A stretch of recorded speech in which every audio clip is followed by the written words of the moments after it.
Pascal. You are now rocking with that dude Pascal.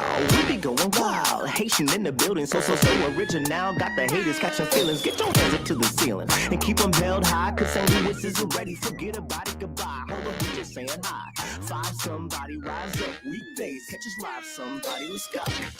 Good afternoon. Good evening and good morning, everybody. Welcome to the Pascal Show. Hope you guys are all doing well out there. Hope this show finds you in great spirits. We need that more than ever nowadays. I appreciate all y'all for being here. Welcome to the Pascal Show. We have got a few things we got to talk about. We got some things that we talked about in a pop-up video that I wanted to circle back on and talk with you guys about. There has been a lot of stuff going on revolving around this case, and so I wanted to talk about those things. Some things that are questionable, some things that happened overnight, you know, while we were all resting our weary little heads. Some things were popping off.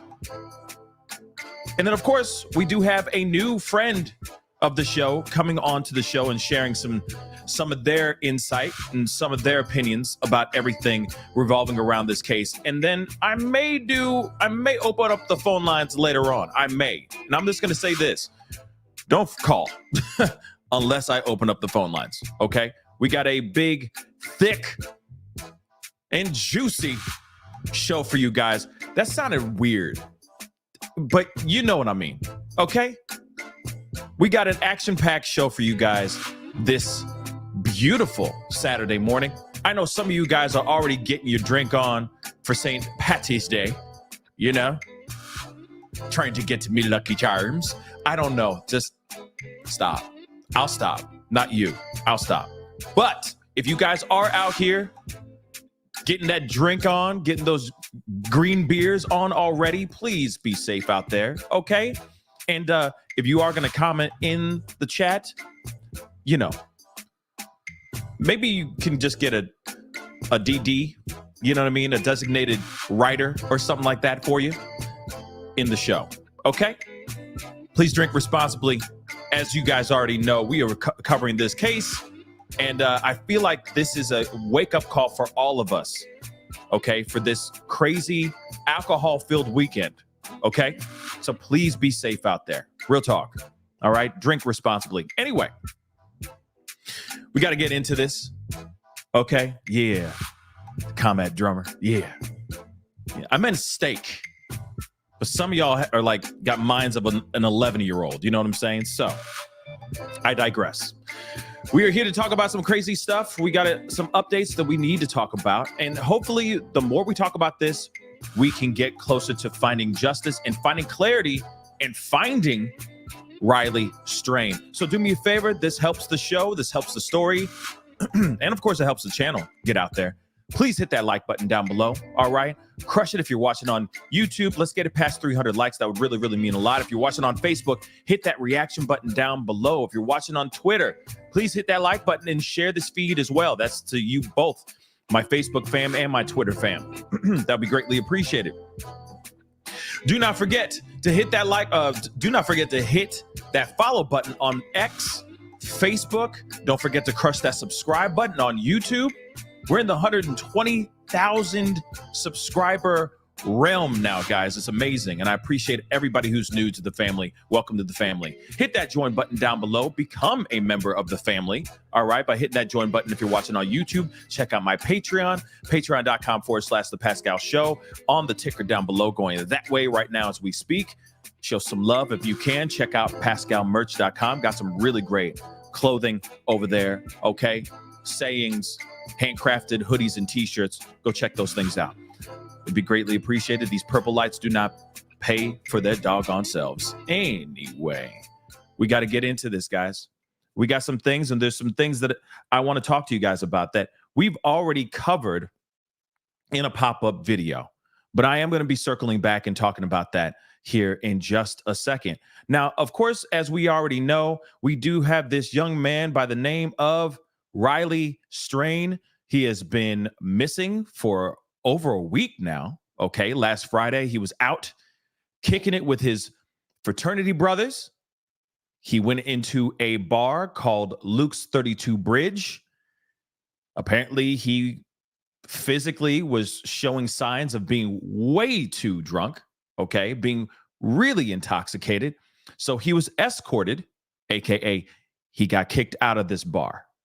So he went on this, well, what we are trying to understand, he just went on this journey in the streets of Nashville. Now, he's not from Nashville, okay? He's from Missouri. He goes to the University of Missouri, aka Mizzou. Okay, I know some of you guys will finish this for me. M-I-Z, finish it in the chat. Okay, but he went off, and has been. We do not know where he is. He just straight up vanished. Now, of course, if you've been watching the show, I appreciate you guys. For all y'all who have been watching the show, you guys are amazing. So, cheers to you guys. And welcome to the new family members and people who have been showing up and being a part of this conversation. But during this show, one of these shows, I had someone call in, okay, by the name of Sabrina. She was doing some charitable work, working and doing some things with the homeless community down in Nashville. She said some very interesting and jaw-dropping information. She said she saw a homeless man wearing a shirt a lot like the shirt that Riley is wearing in this photo. Let me grab that too. Right here, as you guys can see. All right. Allegedly, if I'm correct, this is a photo from that night, that very night before he vanished. Okay. But she said that she saw a man wearing this shirt. Okay. So to skip through all this, obviously, internet has gone wild with curiosity, speculation, questions, etc. We had her on the show yesterday, so please go check out that show if you haven't gotten the chance to watch it. She came on camera. We had a very, very detailed interview or conversation about everything, okay? But in fact, when we were learning about this, we also learned that after our initial phone call, she also, or not she, but there was other reports of other homeless individuals saying that they had eyewitness accounts saying that they saw this young man walking around in downtown Nashville near Tent City, which is the exact same spot that Sabrina and her other friends were helping, were doing their charitable work at. So, of course, myself, I have a lot of questions about this, right? And it goes beyond, hold on, guys, sorry. It goes beyond just the shirt, okay? It also goes all the way back to when he was in Luke's 32 Bridge. What the hell happened there? Now, as we talked about this before, I mean, this is the thing. There have been so many different accounts of what happened here, okay, in the bar. We've heard allegedly through the grapevine from 3 different stories about what happened after, what his friends, his fraternity brothers did after he left the bar, okay, or after or while he was getting kicked out of the bar. And of course, now we got some new information that 32 Bridge came out with a statement, which is very, very interesting nonetheless, okay? But it does give us some information, paints a completely different timeline in the beginning, before he disappeared, okay? Before he walked off and disappeared. One thing I do want to say, though, is that the shirt, and me bringing that up is important because we will be circling back into that a little bit later on in the show, okay? About what Sabrina saw, the shirt that closely matches, if not is the identical shirt being worn by Riley, okay? All that information is very, very important, okay? I'm just adding these breadcrumbs down now so that you know what's going on in the future of the show. in English class, they would say foreshadowing. Okay? So back to Luke's 32 bridge. All right? They came out with a statement. And like I said, a lot of it gives us a totally different timeline than what his fraternity brothers and I guess other people were saying in regards to him and what they were trying to do to be there with their brother. In fact, sounds to me, no shade, okay? No shade. But it does sound to me like the fraternity brother or the fraternity brothers aren't fully telling the truth here. So let's take a look. Because of this statement, now it's going to be a he said, she said type of situation, okay? Let's take a look at this, all right? And I already did a pop-up video about this. Please go check it out. Love to hear your thoughts on that over there as well, but we got to circle back and talk about this really quick, okay? So in our effort to help, of course, they said, this is a statement from TC Restaurant Group and Luke's 32 Bridge. In our effort to help the Nashville Metro Police Department's missing persons investigation of Riley Strain, we proactively provided detailed information quickly after his visit to our business on March 8th. The information included all security camera footage, photos of Riley at our establishment with detailed timestamps, transaction records, and staff accounts. Additionally, we proactively engaged in communication with the Tennessee Alcohol Beverage Commission and will continue to communicate and provide any records needed to aid in their investigation. Now, one thing I want to say, and I said this in the pop-up, but I'm going to say it again, very standard information here. But I also know that they got to be cooperative. This is something I didn't say in the pop-up video. I also know that they got to be cooperative because they don't want to lose their liquor license. They got to do everything they can because let's be real, that place prints money. If you're on Broadway and you have a name stamped bar, you know for a fact that place is bumping on the weekends throughout the whole week. It's busy. Those bartenders make money. That bar makes money. And of course, Luke Bryan gets cut a little check at the end of the year because he's lending his name out to this particular bar. Like I said before, it's like Disneyland for country fans, country music fans. Okay? That's what that Broadway area is, lack of a better term. Okay? Disneyland with alcohol and country music and maybe some blues. You get what I'm saying. All right? It's a tourist attraction. Drinks are overpriced, crazy, out the wazoo type stuff. I mean, if you've been to Nashville, you understand. If you've been to South Beach, Miami, you definitely understand. I mean, you go and try to get a shot of Jameson in freaking South Miami Beach. It's freaking $20 just for a shot. It's insane. Okay. So trust me, drinks are overpriced, etc. This is also important information for us to keep in the back of our minds as we continue on in this conversation. Okay. Just to give you guys a heads up. Moving back into this, okay? It says, I'm blowing this up so we can see. This is very important. Again, they don't want to lose their liquor license, so they're going to do everything they can to give them a detailed timestamp, give out the transaction records, staff accounts, camera footage, everything, okay? You name it. They're going to do everything they can without trying to get themselves in too much trouble, okay? So during Riley's visit to Luke's 32 Bridge, our records show he purchased and was served 1 alcoholic drink and 2 waters.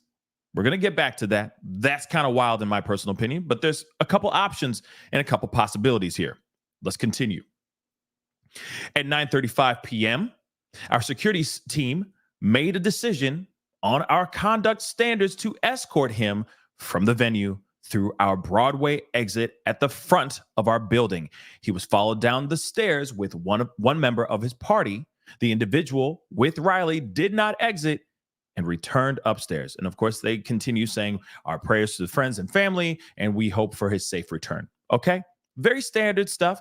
But let's talk about this for a second. let's rap about this paragraph because this is a very crucial piece of information. One, they don't want to lose their license. We already know that. So they're going to do everything they can to comply and cooperate with law enforcement. Now, here's the thing. He was served one drink. Bruh, he was served one drink. Huh? Okay, fine. That's possible. But let me say this. Doesn't mean that he wasn't getting shots from his boys, getting other drinks from other people. There's a good possibility of that. I want to see what the security cam footage actually shows, because he could have been over there doing car bombs. He could have been doing, shots of fireball, all these different things he could have been doing, guys. But he didn't pay for any of them. He could have bought his drink and then he wasn't there very long. Remember that. So what are the chances of one of the boys is, yeah, I'm buying us a round of shots. I got us. He buys the round. And it's like, maybe the next guy's supposed to buy the next round of drinks or shots or whatever. You see what I'm saying? The possibilities are endless here. Let's also put into consideration.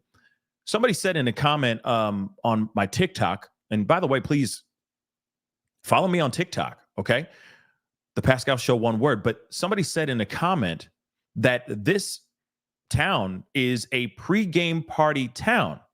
Not only because it's just part of the culture, but because the drinks on Broadway are expensive as hell. They expensive, y'all. It's insane. Like I said, you go there, you try to get a rum and diet or something like that. You're going, whoa, I just spent how much for one drink? Man, I should have drank before I got here. Damn. That's really a real thing. You also got to remember too, this is a college kid trying to kick it. So he's balling on a budget. Okay. Even worse than a lot of us. I know a lot of us are trying to make $1 out of 15 cents, but here it is. You got a college kid who probably got a little bit of allowance money from mom and dad, no shade or anything like that. If you get that kind of situation, good on you. But at the same time, you think mom and dad are going to just be dropping thousands of dollars each month to them? Nah.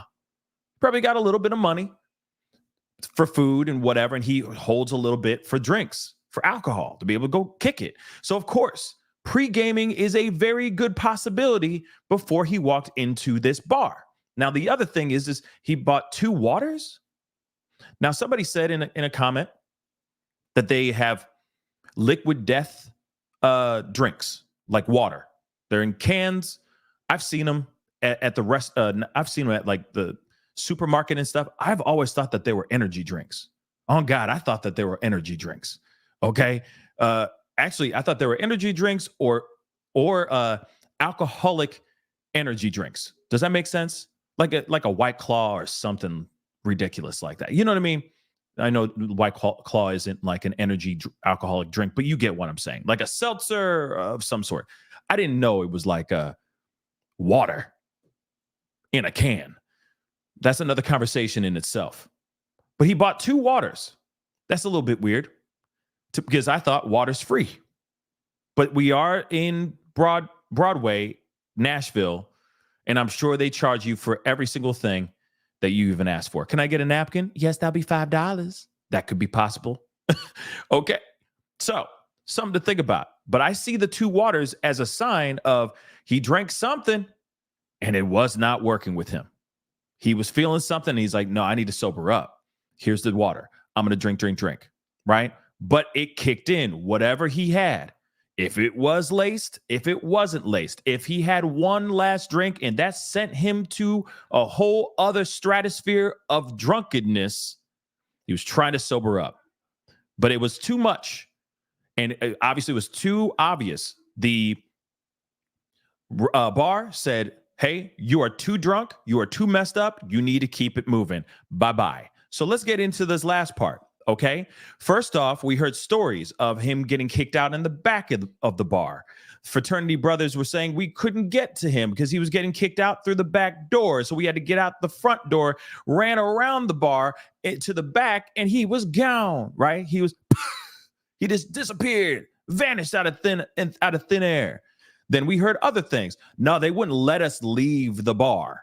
They wouldn't let us leave from the front of the bar while our friend was being escorted, aka kicked out of the bar. So we had to wait. And then we went outside. By the time we went outside, he was gone again. Then there was another story of, we went out as we were trying to go outside and take care of him. We had to go close his tab.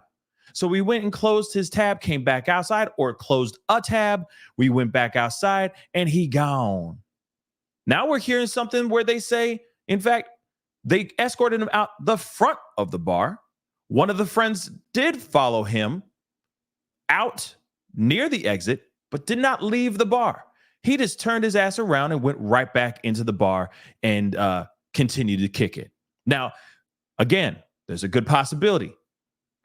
Riley was probably like, I'm good, man. I'm good. Go have fun. I'm going to the hotel. Deuces. That's possible. Okay. That's very possible. Or friend was checking on him. Like, you good, bro? You good? And he's like, yeah, I'm fine. And he's like, all right, bet. I'm going to go back inside and kick and have a good time. I ain't going to worry about this. He's drunk. It's all good. We've all been drunk before. Bye. I need to go get this girl's number. Or, I need to go finish that drink. That's a possibility. Other possibility is, I need to close my tab out and then I'm going to come back out. That's a possibility. And depending on how busy it was around 9:30, it could be very tough to try to hail that bartender or bartenders to just close out your tab. Sometimes it takes about 5-10 minutes, depending on how busy it is. You got to the bartender. You know how it is. Skip that. Can't wait.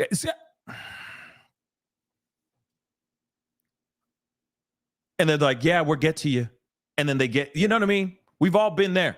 Trust me, we have all been there. So there could be some time for him to go and close out the tab. But some people did make comments on TikTok again, basically saying, hey, he would not have had to wait around to close the tab. That's one thing that I thought was interesting piece of information. Another thing, as far as being held back to not be able to leave the bar to take care of Riley, that would not have happened either. That would not have happened. Somebody was commenting saying that, hey, I used to do security at that very bar, and they said it does not make sense. That would not happen. They would not just suddenly go, sorry, son, we got to hold you back from taking care of your drunk friend. That makes no sense. So they were like, I've never seen anything like that before in my life. The closing of the tab thing is also false as well. So in other words, it's either he took Riley's word for it, his fraternity brother took Riley's word for it, like, he's going to be fine, I'm going to leave, or this guy just turned around and went back because he was trying to get numbers. Something definitely to think about, okay, guys? Something definitely to think about. And again, I see this as the fraternity brothers are not telling the full truth. Now, I'm not sitting here saying everybody go and attack the fraternity and all that. No, please don't do that. Okay? Cállate. Okay? Don't. Just don't. Don't. Hopefully I said the right Spanish word. But you know what I'm saying. Just don't do it. Okay? You're better off. We got better things to do, like trying to find this young man. Okay? But nonetheless, the story is not mathing for me. The timeline that the fraternity has given out, the timeline ain't timelining, guys. It's just not. All right. But, and of course, we got a lot more to talk about. But before we get into all of that, I do want to bring in a new friend of the show. She has a really great TikTok page or channel. I don't know how to call it. Is it a page or is it a channel or a profile? I'm new to this. I'm new to this whole TikTok thing. But she has been covering and following this like crazy, and I really do appreciate her coming onto the show. Please welcome True Crime Mama to the show. What's up, Sam? How you doing? Hello. I'm good. How are you guys doing? We good. We chilling. I appreciate you coming onto the show and, talking with us, talking with us about everything that's going on. What are your thoughts so far, regarding this case? What are your thoughts so far with everything? Well, first of all, I hope my internet connection's okay. So far, so good. Okay, just let me know if it's not. I'll try to step outside or something. Right on. Well, initially, I was hopeful that he would be found alive.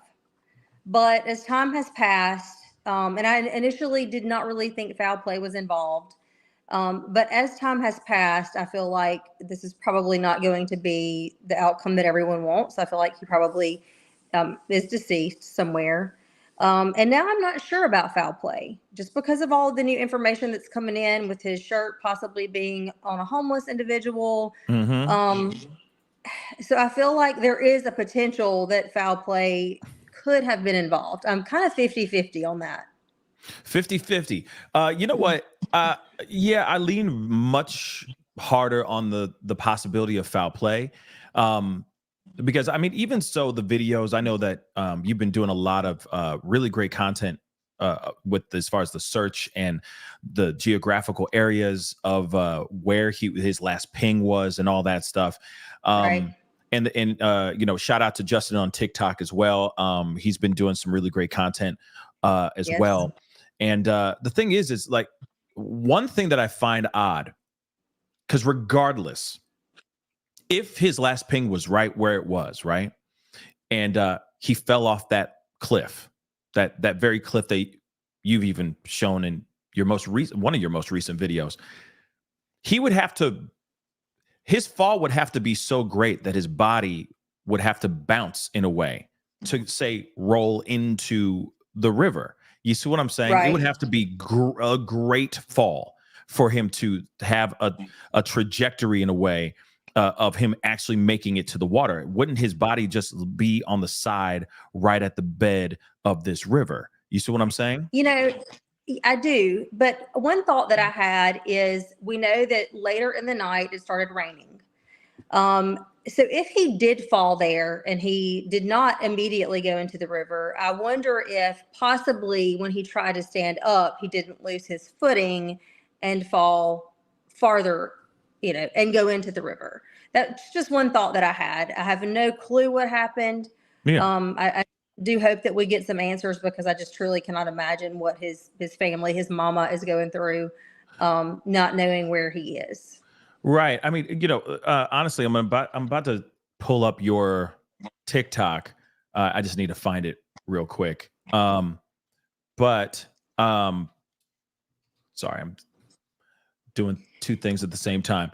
Yeah, no, that one where you're talking about that of the last ping of his phone, the view from the river. I Is can't that the one? see the. Is that the? I'm sorry, I didn't mean to interrupt you, but is that the No, one you're with good. the updates? Is that From revolving? today, yes. Is that From the today, updates yes. video? Okay. Yes. Sorry, I just want to make sure. Okay, continue. I'm sorry. I just want to make sure I have it. I'm just downloading it. So the view that I have included in that video from the river, that was from a search boat. I believe it was a video that was posted on Twitter. I can't see what the side of that hill or the side of that cliff looks like at kind of the level of the river, if that makes sense. So I don't know what it looks like farther down from what you can see in the video that I posted. I'm sorry. Hold on. Say that again. I'm so sorry. Something was just blasting in my ear. I'm so sorry. That was crazy. Say that one more time. In my video where I post the image of his last ping from the river, the way that you see it from the river. Mm-hmm. What I don't see in that video or in that picture is what the landscape looks like down at the bottom of that, kind of close to where the river is. So I'm not sure if it, you know, does it get flat down there or does it drop off again? I'm not sure what that looks like. So Right. I would really kind of need to see that to even get a better idea of, you know, if that is even a possible scenario. Yeah, because I want to pull this up and show this to everybody. This is on her TikTok. Of course, you know, shameless plug. Please go follow True Crime Mama on True Crime on TikTok. Please and thank you. Okay, please go and follow her over there. You know, hit that follow button up and everything. Give her some love. But she did point this out on here. And of course, this is a smaller photo. And you know, when you guys get time, I'm sure you can zoom in and whatnot into this piece. But the thing is yes, if he was to fall right there, okay, let me use my mouse. If he was to fall right here, I mean, yeah, there's some trees and bushes and, shrubbery, greenery around the area. But I guess I keep wondering if he was to fall, I just keep thinking like something would catch him, like slow him down, Right. stop him from Right. going No, right I into agree the with that. river. Yeah, I agree with that completely. And so like I said, the only other thought that I had is maybe if he stood up and he slipped, or, Right. as other people pointed out, it is not uncommon for especially males to be intoxicated and end up in a river with no foul play involved. And, I True. always ask myself, how does that happen? And one of my followers commented, well, a lot of times they go down to the river to pee in the river and maybe get too close, lose their footing, fall in, and that's it. That's all it takes. The current takes them away. Yeah. Yeah. I mean, that's the thing. I keep wondering about that too, because I know that there's been some things like other statements that have been that came out just last night as well, which I'll share here with you guys. Okay. But it says here, crews respond to reports of a person calling into 911 saying that they saw a person floating. Extensive resources have been deployed to the area. Police investigators and fire officials have spoken with the caller, and crews only located tree debris in the waters. Crews from Nashville Fire and MNPD and the Office of Emergency Management continue to search the area to ensure all points have been checked thoroughly. So, of course, I understand everybody that's in Nashville that is even savvy to this story, to this case. I'm sure they're all looking to the river. I mean, even myself, I'm looking to the river, because he can't just vanish like this out of thin air. You see what I'm saying? Like, it's one thing if it was just like land. If this was a Right. city surrounded by nothing but land and there was no bodies of water, that'd be one thing. But given the fact that he was right by a body of water, he was right by a river, and then all these things are happening, I would automatically assume and look straight over to the river, thinking I'm going to find something in there, a little piece of something. What are your thoughts on that? Well, I do think that the fact that is where his cell phone last pinged, it could be, if he did fall, it could be that the cell phone, was damaged, and that's why the cell phone cut off, if he did fall there. Because, again, some of my followers pointed out, all these new cell phones are waterproof. So if it had just ended up in the river, it's very likely that it would still be functional. I've got friends last summer who found cell phones in the Gulf of Mexico that had been there for 2 days, and they were still functional. They were still still powered on and working. So that was just one other thought that I had that could explain maybe why his phone last pinged there. But again, Right. I'm still not 100% sure that I'm 50-50 on whether it was an accidental injury that led to likely his body ending up in the water, or if it was foul play. But Yeah. just run through all these scenarios in your head, because it's just crazy to me that this day and age, with as many cameras as we have around, that people still just vanish. Yeah, I mean, it's weird. It's very, very weird. And again, the cell phone ping thing tells me, I mean, I know you've been saying like 50-50 and all that. It makes me lean really hard To towards foul play, unless he was just on his phone. Like, you really have got to have like the with the phones that we have nowadays. I don't know if he has an iPhone. I don't know if he has a Android Right. or anything like that. I don't know how old how old or how new his phone is as well. But we got to take a few things into consideration. If it's an iPhone, I don't know about you guys, but sometimes I tend to have 15 apps running on my phone without even knowing, and that can bleed the hell out of my phone, right? Mm-hmm. Mm-hmm. The battery out of my phone. So he could have been FaceTiming, he could have been texting, he could have been, I don't know, making phone calls. I don't know. He could have been doing a gang load of things, Right. just burning the hell out of his battery on his phone, so that by the time, the next morning, if it died, that could possibly be possible. Right. you got to put in consideration how fully charged, how charged was his phone, if it was fully charged or not. If it was already like at 30%, then yeah, it's going to be a wrap before the end of before the end of the night or before the sun comes up. Those are things you got to put into consideration. But the one thing that does seem weird is that his last ping was right there and then suddenly nothing. Absolutely nothing. That's weird to me. To me, it seems like somebody got their hands on something and then turned that mug off. That's what I think. And then took it for themselves to maybe sell or to just keep it. I don't know, because that just seems very weird. It's definitely Location, possible. last ping. If it was still on him and he fell into that river, yes, they would have said, oh yeah, we saw it in this other part of town. His last ping wouldn't just be underneath the bridge. The other thing too, let's not forget about the location. Under a bridge. That's a little bit weird, don't you think? There's it covers sight from other cameras.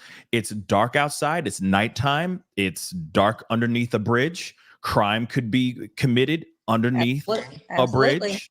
I'm not sitting here trying to fearmonger or push some sort of narrative, but these are the possibilities, and these are the things that I'm sure police are looking into. Absolutely. Especially with all the information that's been dropped in our laps. Okay.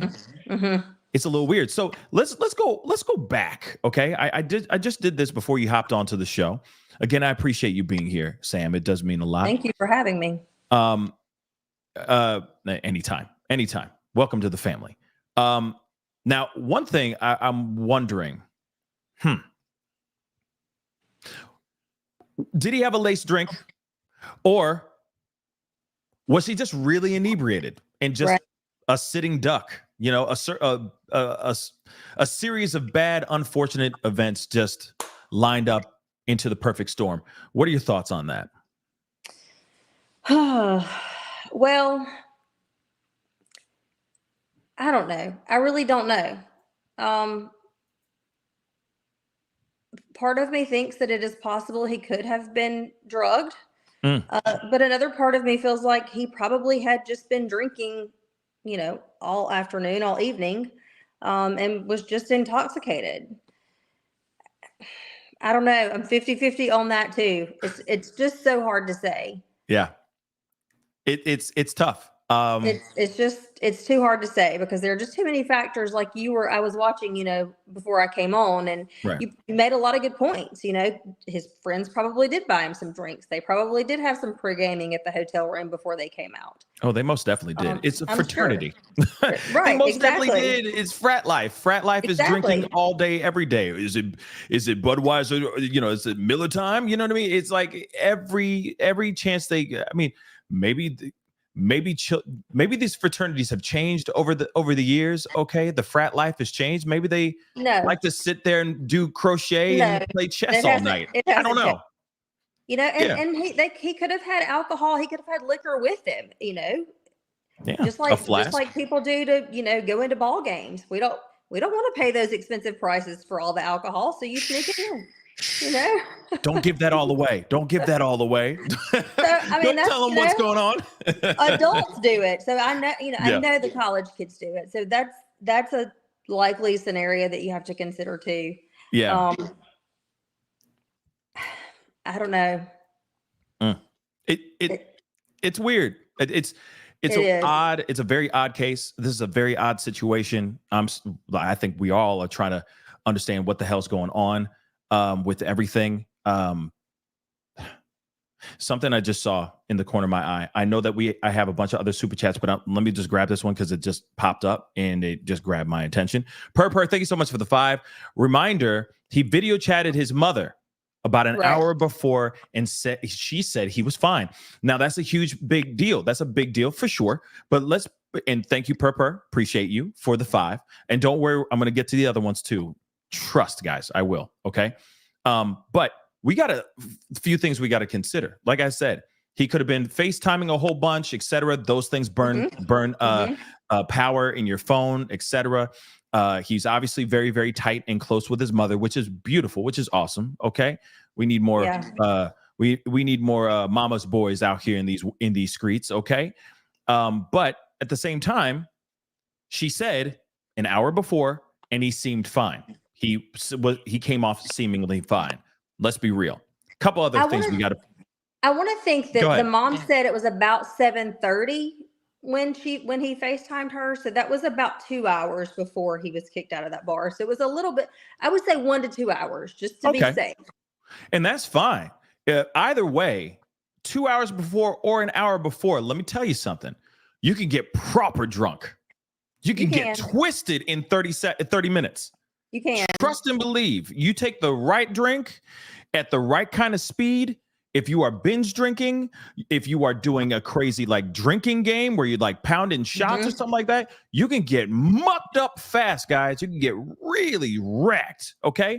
You got to put that into consideration. And also, just because he's seemingly fine in that video does not mean that he's not already tying one on during the time that he's on that FaceTime with his mama. That's one thing I'd love to find out too, is what was the correspondence like? Was he in there drinking on camera in front of her? You see what I'm saying? Like, I'm having a great time, mom, we're drinking a beer or whatever, you know what I mean? Just pre-gaming or wherever he was. You see what I'm saying? Those things you got to put in consideration. Like I said, he could have just taken one too many.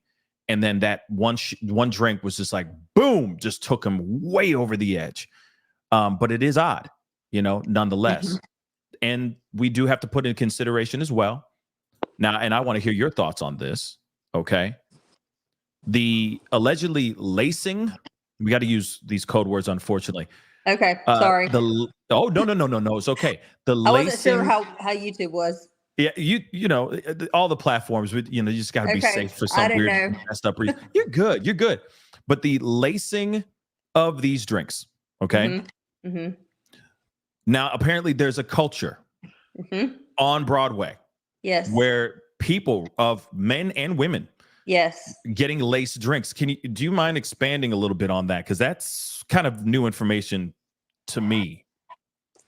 Well, I guess I first heard about it a couple of years ago, maybe, when a friend of a friend, it was I don't know if you've heard this one, the father who was down from Kentucky with his family. They were down for his daughter's cheer competition, and he disappeared. And I believe that he ended up getting a hold of a laced drink, and they ended up finding him alive 2 or 3 days later, fortunately. But then I've heard a ton of other stories. I guess when I started kind of researching that, there are a ton of stories out there in like credible news articles, but also if you just go to Reddit, there are so many people who have had these experiences. And I've had at least half a dozen message me about their own experiences with this in Nashville. Yeah. It's kind of scary to think that there is some sort of like there's a culture in a way. Like I maybe that's not the best word, but you know what I mean? That there's a thing going on where people are getting drinks with chemicals in them that aren't supposed to be in these drinks at all. And it's wild to me, especially when it's just at random. Like, see, and no disrespect, okay? No disrespect to any person, any victim, any person that's been hit with any of these kinds of laced drinks. But I keep wondering, it almost seems like it's not targeted. It's just anybody can walk into any good old bar and just suddenly feel weird and not remember the night, which is strange. Why? And I keep wondering, why is it not a targeted thing? I can see like with this situation, right? He leaves the bar, and in the footage that we've seen, which is still extremely tragic and scary to think about, there's nobody in the video that we see that's kind of lingering in the background, waiting, waiting for it to fully kick in so they can snatch him and run off. Right. It just seems weird. Right. So why would he be? Would it be a targeted thing or not? What are your thoughts? I would not think so. I would not think that it would be targeted when it comes to him, if that's what happened, because it's like you said, there's no one, I mean, you don't see anyone following him, waiting for it to take effect so that they can move in and do whatever it is that they plan to do. Right. So that I guess is also another reason that I'm not convinced that that's what happened. But I also do feel like when he fell, he hit his head, and it takes him quite a few seconds to get up. And so it is quite possible that he also had a head injury from that. I do think that is a possibility as well, that there was some sort of, like, he had an injury. He got up and he was kind of staggering a little bit. Somebody could see that and go, ooh, maybe they look in that going, he's That, or primed that for could the picking. explain or that could explain why he, possibly either fell or tried to go down by the river. And maybe he wasn't, obviously he was already impaired. And if you add a head injury to that, that can cause more impairment. So either way, I mean, I think that argument can be made either way for, lacing the drink or not. Yeah. It's so frustrating. I know it is. It's because it's not very black and white with any of this. We don't have any of this footage inside the bar, which, also I will say this in the defense, in just to piggyback on the fraternity situation. We don't know exactly what was the interaction between Riley as he was getting kicked out and the friend. If there was audio on that security cam footage, that could help a little bit. Because if he was like, yo, you good, bro? And he's like, yo, I'm fine. Then yeah, I can see somebody in their drunk mind too, thinking that he's good. So we're just going to go and continue kicking it. It can be that innocent. Absolutely. It can be. So I do want to say that too. Go ahead. Like you pointed out, I mean, I'm sure they were all drinking. So no one's thinking straight. No one is thinking clearly. We are not making our best decisions, obviously. So, those are all factors that have to be considered. Another factor we have to put into consideration.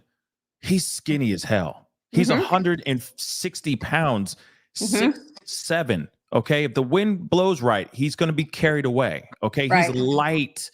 All right, he could have had too many with his body weight, etc., and it took him over. That could be it too. You were going to say something, Sam? No, I'm just agreeing with you. That's absolutely. Yay. All of those factors. Right. What had he had to eat that day? When did he last eat that day? Those are all factors that have to be considered. Exactly. A lot of things to be considered. And real quick, guys, do me a favor. Okay. This is a great conversation. Shout out to our new friend. Okay. Shout out to our new friend. Okay. Can you give everybody, we're just going to do a little bit of a commercial break to give you a chance to promote your channel and all that. So can you let everybody know about True Crime Mama? Yes. True Crime Mama? Yes. So I am primarily on TikTok. And my handle on TikTok is at true.crime.mama. It's MAMA. My profile picture is a picture of me there, and there are a lot of fake accounts out there. So it's the one that has 200,000 followers. That's me. I'm also on Facebook and on Instagram, True Crime Mama on both of those as well. But I've just recently started posting on those platforms. So most of my stuff is on TikTok right now, but if you'll go follow me in all of those places, then I'm working on getting more content on Facebook and Instagram. And then maybe YouTube eventually. I don't know. You should definitely just get the YouTube thing going already. I know.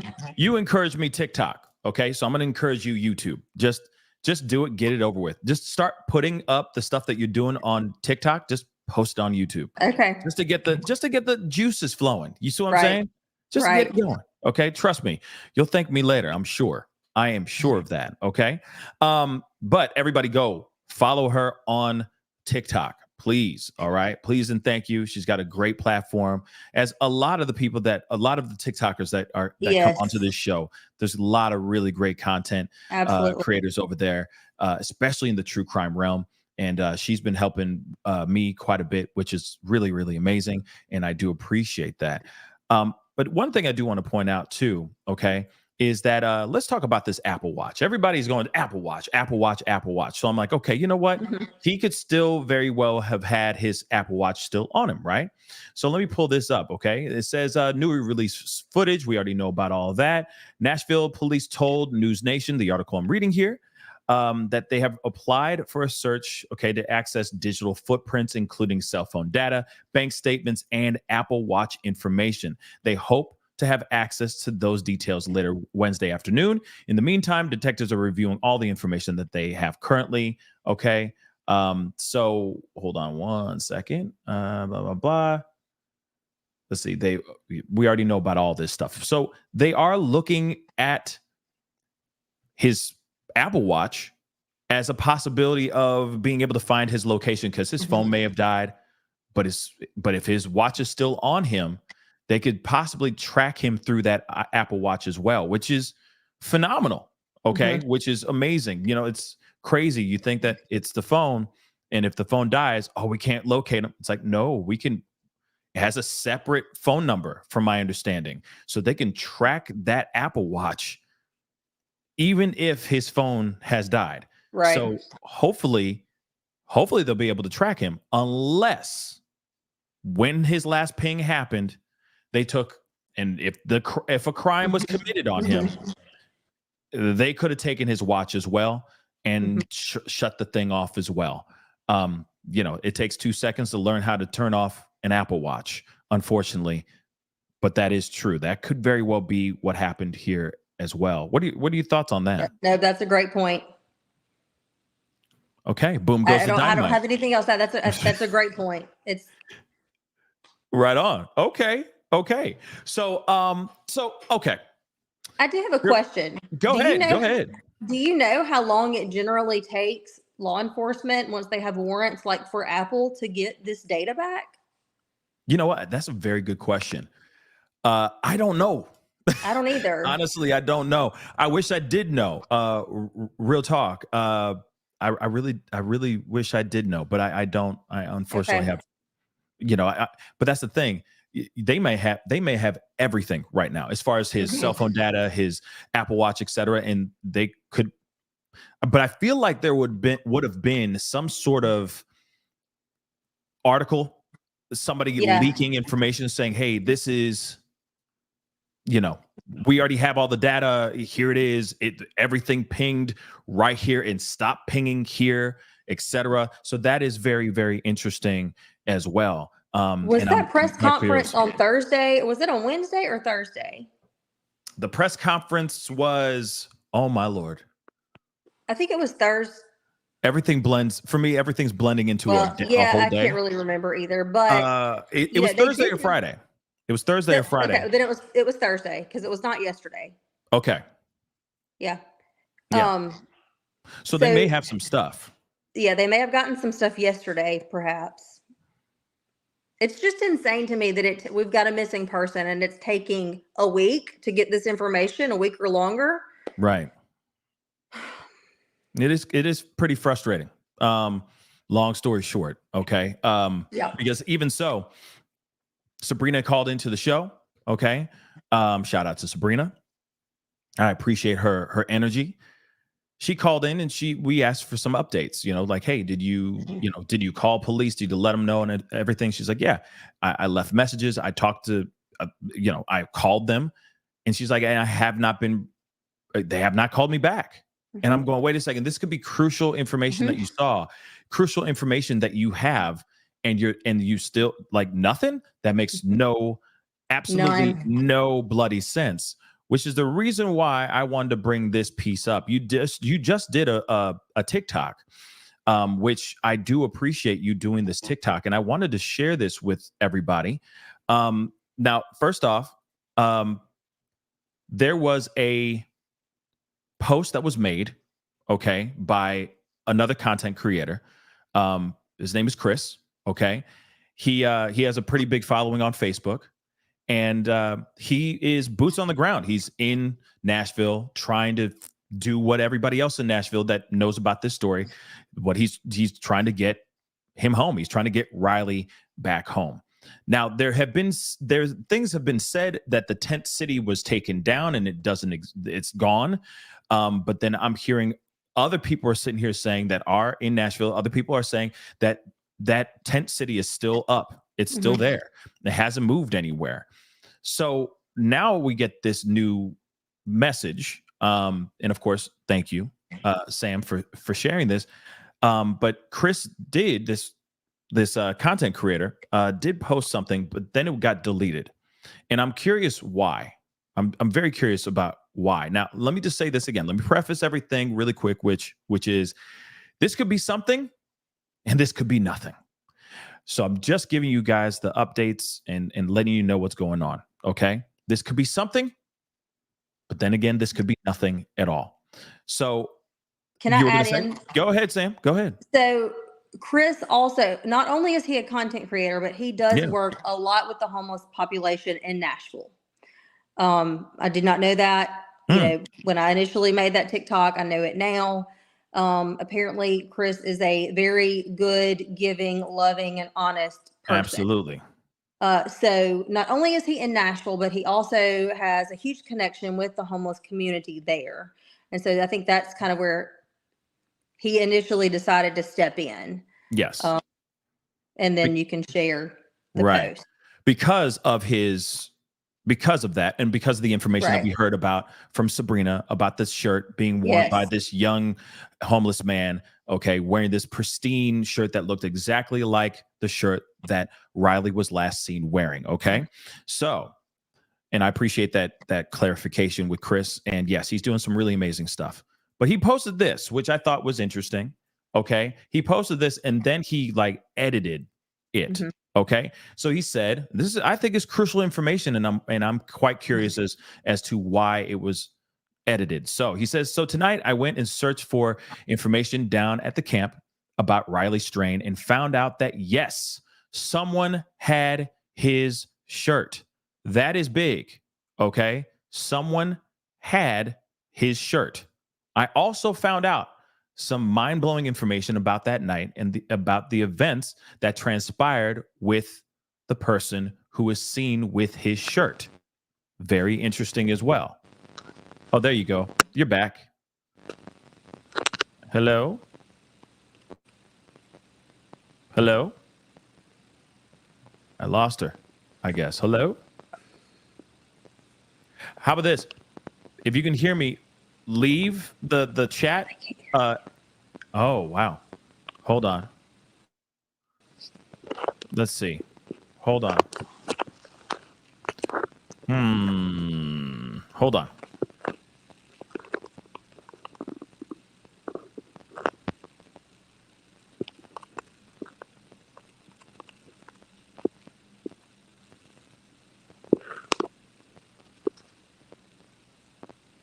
Okay. I'm going to try that. Okay. She got the memo. Cool.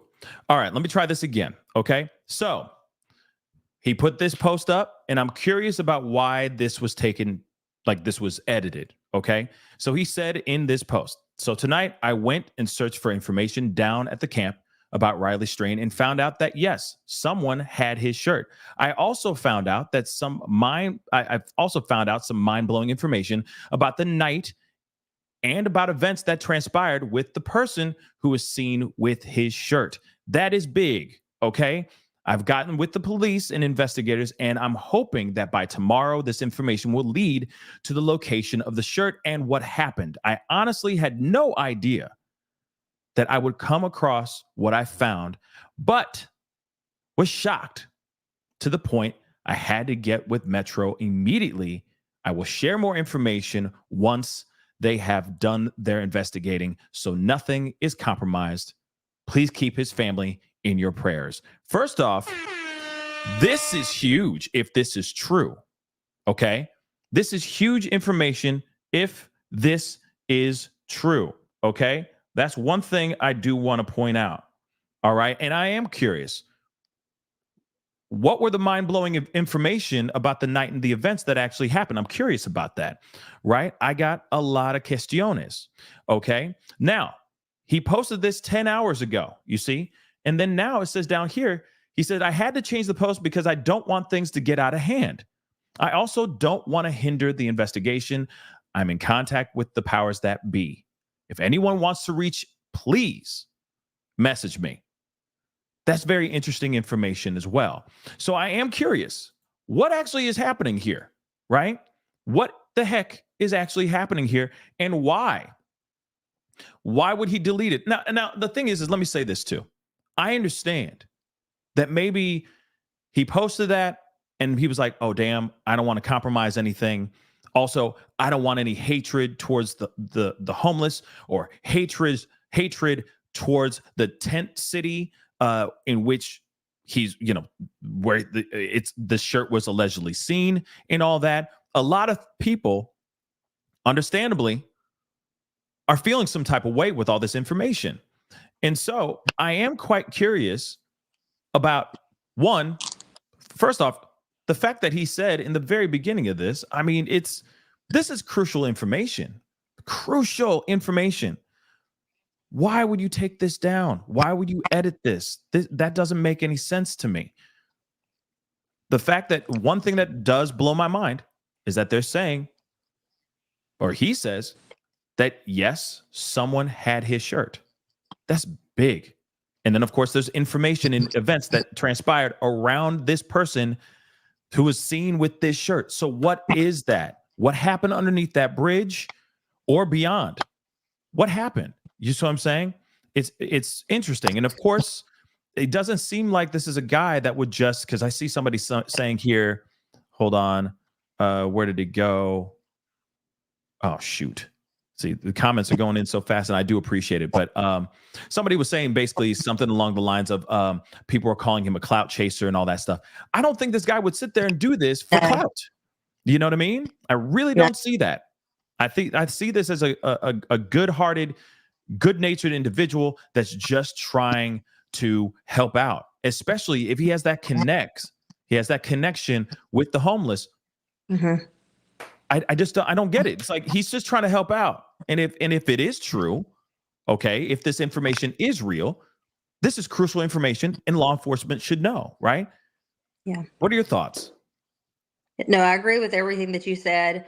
I'm not sure why he edited the post. I believe it was a few different reasons. I think part of it was he didn't want to compromise the investigation. He realized maybe he should not have posted it there. But if he had not posted it there, then the news station wouldn't have seen it and gotten him into contact with the family to give the family the information. Who knows how long it would have taken law enforcement to get in touch with him? Because we know, never mind. He did say that law enforcement came. Yes. I'm thinking back to Sabrina with how she, reported it and didn't hear back. And in addition to not wanting to compromise the investigation, along with, I think he was getting some hate, back in return for posting it. Yeah. But I don't think he was, trying to get attention. I really don't think anyone is. I think we all just genuinely want to help find Riley. Absolutely. I mean, but that's the thing. I get it. Once you jump and join in the group chat, it gets a little crazy. Things get hairy. Yeah. People get into their emotions. People start throwing judgment, trying to sit there going, oh, you're just trying to do this to get a few followers or just to get a few clicks. And it's like, no, there's a lot of people out here that are just telling this story and putting the information out here because they actually give a damn. Right. And so he found out some information. The other thing I will say though too is that I don't want to. I'm not trying to lump and make a blanket statement on every homeless person in the world. Okay, but I'm wondering who he got that information from. You see what I'm saying? Because I know that there's a lot of people that deal with mental health issues, etc. So I'm wondering how credible those people are. You see what I'm saying? Some people find out this information or hear stories, and then they make up stories in their own minds as well. Absolutely. Like I said, not trying to throw any shade on the homeless or anything. This is just people in general. Right. You just want to make sure that the sources that you're getting are actually 100% with what they're saying. So that's the other piece. The only other piece I would say, I mean, if this guy is really wearing this shirt, where's the dude then? You know what I mean? Who is he? Did he say the name? What's the name? Where is he? Is he still in Tent City? Is he somewhere else? Did he run off? That's what I'd like to know. You know what I mean? And what was the interaction there? Right. So I am quite curious about that, you know? But True Crime Mama, Sam, I want to say thank you so much for being on the show. I really, really do appreciate it. It means the world to me that you came on to chop it up with us about this. I know you're keeping close tabs and keeping close watch on this story and on this case. And of course, you are always welcome back here anytime. Okay. Well, you know, thank you for having me. of course. Again, let everybody know where they can follow you one more time. On TikTok at true.crime.mama. And then I'm on Facebook and Instagram as well. I will pin a TikTok that tells you how to find me on those other platforms. Yes. And yes, please, guys, go follow her, show her some love, let her know that the Pascal Show sent you there. Okay. Show her some love and all that. That would be greatly appreciated. And Sam, I of course, if there's any other developments and all that stuff, hopefully we can keep in correspondence and bring you back on and talk more. Okay. Start that YouTube channel already. Okay, I will. Because you never know about TikTok now. I know. Just saying that. I know. I'm going to work on it next week. Yeah. Get it going. Okay. I am. All right. Right. Thank you so much. Thank you. Talk to you soon. Right. Okay. Bye. Oh, man. I appreciate it. Shout out to True Crime Mama. Thank you so much for being on. It really does mean a lot. It really, really does. It really means the world to me. And of course, all of us for coming on and being a part of the conversation. Now, the thing is I think I'm about to have a very impromptu situation happen here. And so we just need to be ready for it. Okay. I may be getting a phone call here. Hopefully I'll be getting the call very, very soon. But in the meantime, I do want to share with you guys a couple of these super chats and all that first and foremost. So first off, Shauna, thank you so much for becoming a member. Welcome to the family. I appreciate you. Thank you so, so very much. It really means the world to me that you're here and have joined the family. And just like Shauna, please hit that join button down below, please, and thank you. Okay. Please and thank you. Nicole B, what's up? Thank you so much for the 220K. Yeah, I know. An excuse to treat myself on your behalf. Thank you so much. Yes. Have a shot on me. You know what I mean? Or whatever on my behalf. You know what I mean? Enjoy. Thank you so much. Yeah, it's been amazing ride. 120K is dope as hell. Okay. And again, guys, don't forget to hit the subscribe button, hit that like button down below, show some love, follow me on Twitter or X, follow me on that Instagram and that TikTok, the Pascal Show, one word, please. And thank you. Mimi, again, thank you for both of these super stickers. Oh, 3 super stickers. I'll give a horn to that. Thank you so much. Shauna, thank you so much for the 2. Thanks for your work, Pascal. Been watching a bit. Thank you. I appreciate that. Hopefully it's been informative and entertaining all at the same doggone time. Mimi, again, thank you so much. Whoa, for the Swiss franc. I appreciate it. Thank you so much. Thank you, guys. Okay.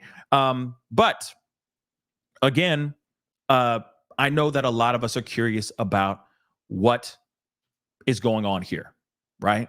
I think his frat friends made a mistake. Okay.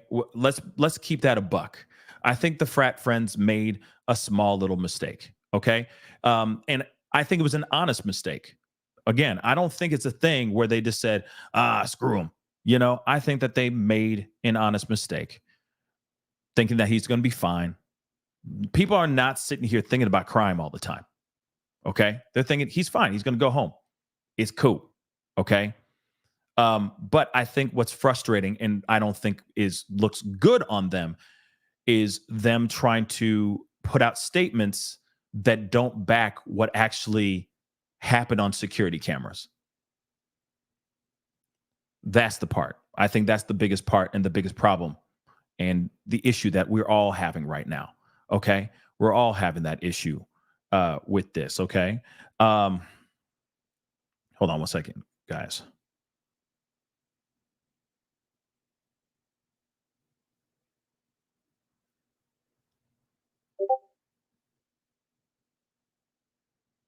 Okay.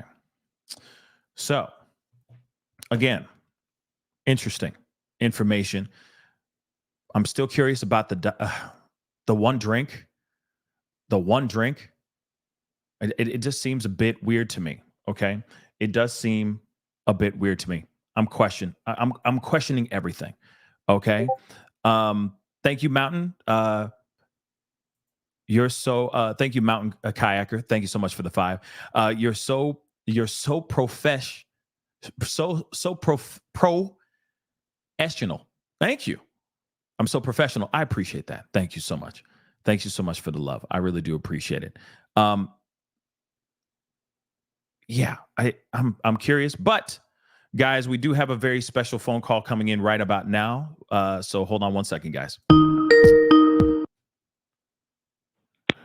Hey, you're on the mic with the Pascal Show. What's your name? Where are you calling from? This is Chris with Clean Life. Chris with Clean Life. Thank you. So, what's up, man? Hey, what's going on, brother? Man, chilling, man. Let me ask you something, bro. First off, thank you so much for calling in. For those of y'all who don't know who's on the phone right now, this is actually Chris.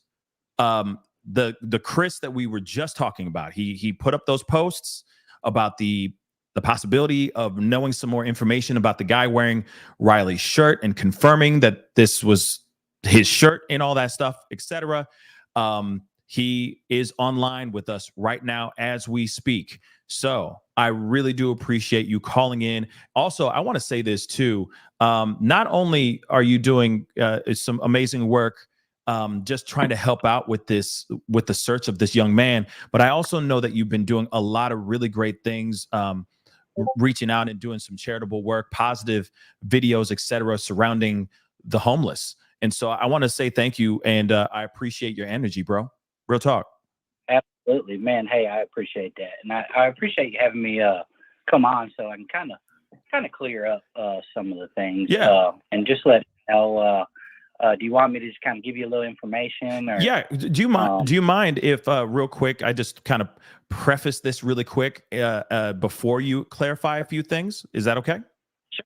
Okay. Absolutely. Yeah. Cool. So I understand that in this post, you had this post, okay, where you had it up a couple hours ago, okay, and then you kind of deleted it or edited it. But I know you said that you saw information or you got information down at the camp where he, right, about Riley, and you found out that yes, someone had his shirt. You found out some mind-blowing information about that night and about the events that transpired with the person who was seen in his shirt. You gave the information to the police, which I really do appreciate, and all that stuff. Now, I'm just curious, did you find out information that is real, that someone does have his shirt? Let's just start there. So, until they have the shirt in custody, until they have their hands on the shirt, right? There's never anything completely concrete. What I will tell you is that after I watched your show with Sabrina, my first instinct was to clear any accusations of people at the camp, right? Because these people trust me, and I've grown to love these people over the course of a year and a half, and have gotten many of them into treatment. And, they're just a lot of good people. And there's always going to be, some bad people in homeless camps, right? Right. So when I watched the Sabrina interview, and there's two things I do want to say. One is that almost everybody at it's actually called Old Tent City, but almost everybody at Old Tent City has a bike. Right. Oh. Yes. Almost everybody there has a bike. When you go down there and feed or pass out resources, you're right in the middle of the camp. So a lot of them are not going to ride their bike to, 20, 30 feet from their camp. They're just going to walk over and get food. But that's how they get away. Another thing I wanted to clarify is that Old Tent City is at least a 30 to 45 minute walk from where Riley was last seen. That is a very good stretch, right? It's not right behind the stadium. It's literally a nice little walk from there, for somebody to walk it. Gotcha. Because I've drove it hundreds and hundreds of times. But so when I went down to Tent City, my intentions were to clear anybody at Old Tent City and to get to, to find out if there was validity to what Sabrina was saying. Right. So when I first got down there, I talked to people and just kind of spread the word. Hey, listen, like they're saying somebody down here had a shirt on. Does anybody know?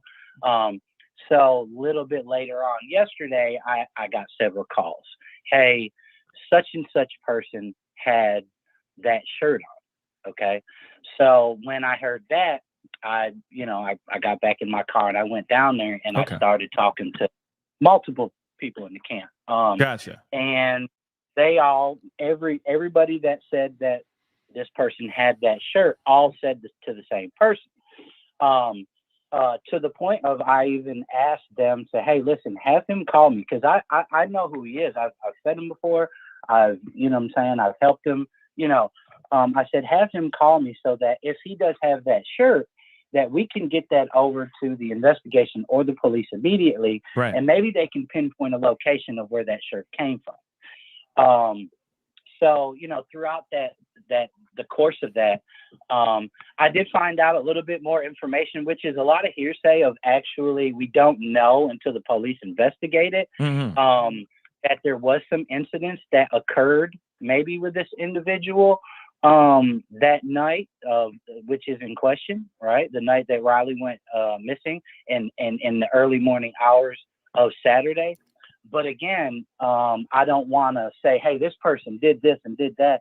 We just know that this person has said, yes, I had the shirt and I found it laying on a railing and it had puke on it.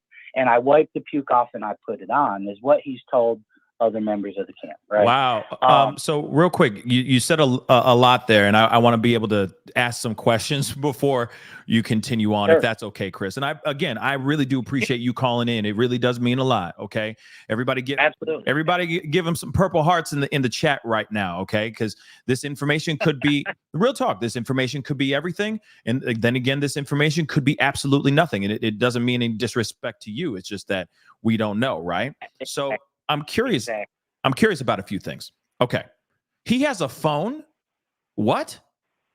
Like, I know that sounds ridiculous, but I maybe I'm just not savvy to the homeless community. Obviously I'm not. How does he have a phone? Oh, I don't know if he has a phone. Because you said, give me a call. No, he didn't give me a call. No, other people in the camp called me and talked directly to him. Gotcha. So no, I say he had a phone. No, I haven't talked to him directly. I just talked to people around him that have literally talked to him. And there's lots of people with phones down there. Believe it or not, interesting. They give out free food stamp phones, but a lot of people have phones down there. Wow, that's news to me. That's news to me. And of course, no disrespect, no disrespect at all. Now, here's the other thing. You said, okay, so you were asking around. People were saying this guy's name, right? Same guy over and over and over again. And they're like, yeah, he got this shirt, blah, blah, blah. Right. He found this. Yeah. He's saying he found this shirt with puke on it, like just on a railing on the side of a street. And then he kind of wiped it off and put it on. Go ahead. Right. Yeah. Right there by where Riley went missing is where he said he found the shirt. Okay. And with puke on and wiped it off and put it on and then, went back to the camp but he's on a bike. Like I said, it's about a 30 to 45 minute walk from that area. Right where they say he was last seen. So, but it is a bit odd to sit there and say, yeah, I happen to be in that area and I found that shirt. It was covered in nobody was there, but I found that shirt. I put it on and I kept moving. I kept it moving in the same spot that he was last pinged at. That does seem a bit strange, right? Yeah. So actually, so pretty close to where. So there's what they got there is it's like the Fort Negley little. There's like a little wooded. It's like I don't know if you know, like the Fort Negley building. It's like a log style cabin right on riverfront. Okay. And he said he found it right in front of that building, which is is a little bit down from actually right where his phone was last pinged at. So it's actually going back towards the camp, Old Tent City, than actually the way Riley was walking. It would be down toward, like going back in the town almost, where he's saying in front of the Fort Negley cabin right there. Okay. So, but yeah, go ahead if you got any other questions. Okay. Because I know you don't want to give out the information about the actual gentleman that was wearing the shirt, and I understand that piece. Right. I totally understand that piece. Right. But do you know anything about this guy? Because you said in here, the mind-blowing information about that night, about the events that transpired with the person who was seen with his shirt. So I'm curious,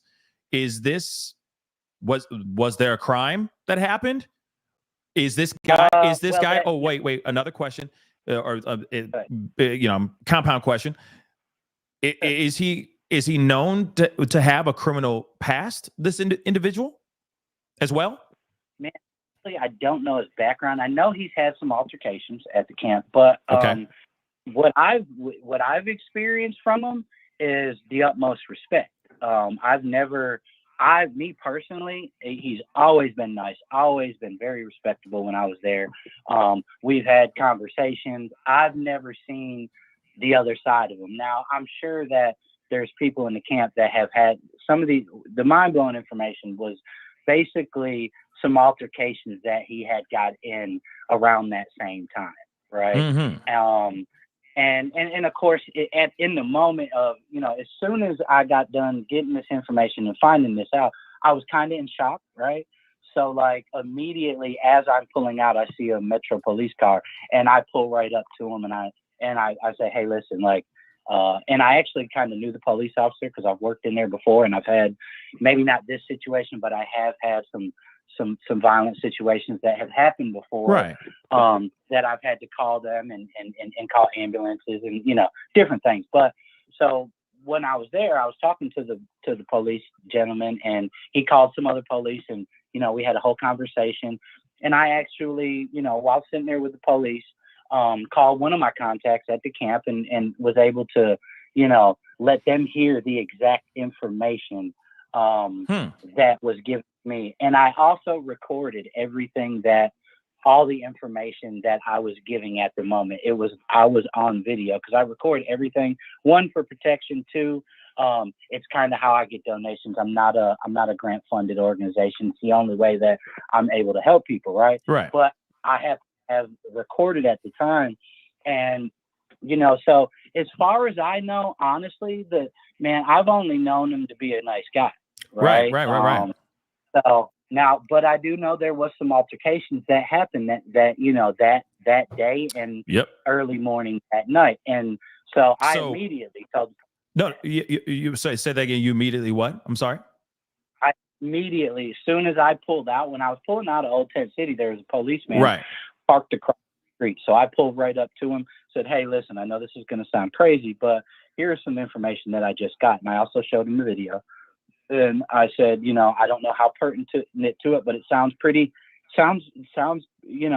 reliable because it wasn't coming from just one person, right? And, I've learned to know who's going to give you real information and who's going to give you,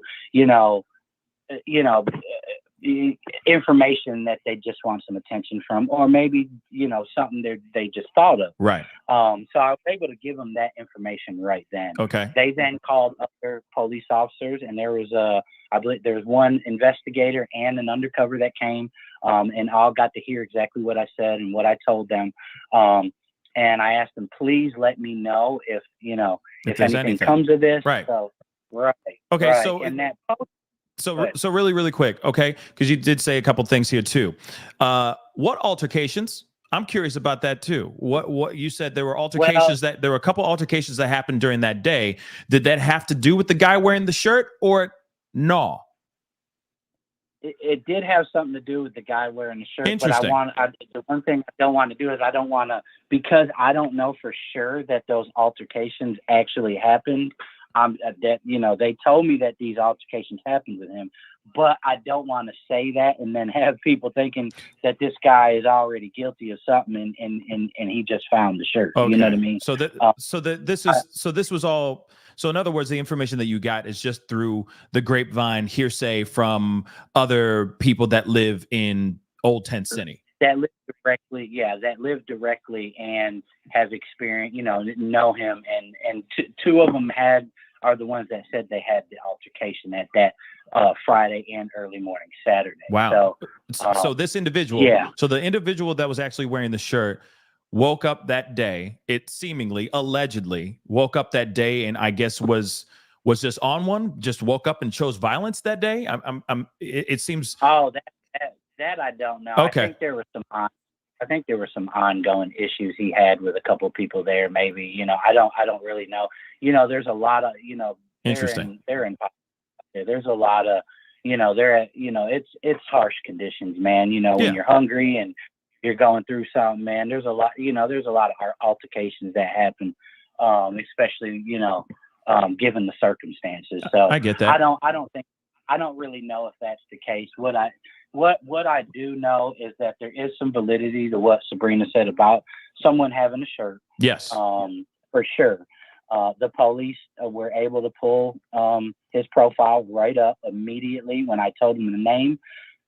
Really? Yeah, they were able to pull him right up. I was able to identify who it was and say, hey, listen, yep. So I don't know how far they went with it as of right now, but I know that I did talk to the family because, and you know, when you asked about why the post was edited, here's exactly why it was edited. So when I woke up this morning, that post had literally went viral. Right? Of course it did. Of course it did. Right. Everybody and their mama wants to know what the hell's going on, and if this story is actually, you know, the shirt and all that, if there's a real connection. So yeah, of course, you know. But continue. No. Yeah. And honestly, when I first made that post, I was honestly in shock and was like, holy cow!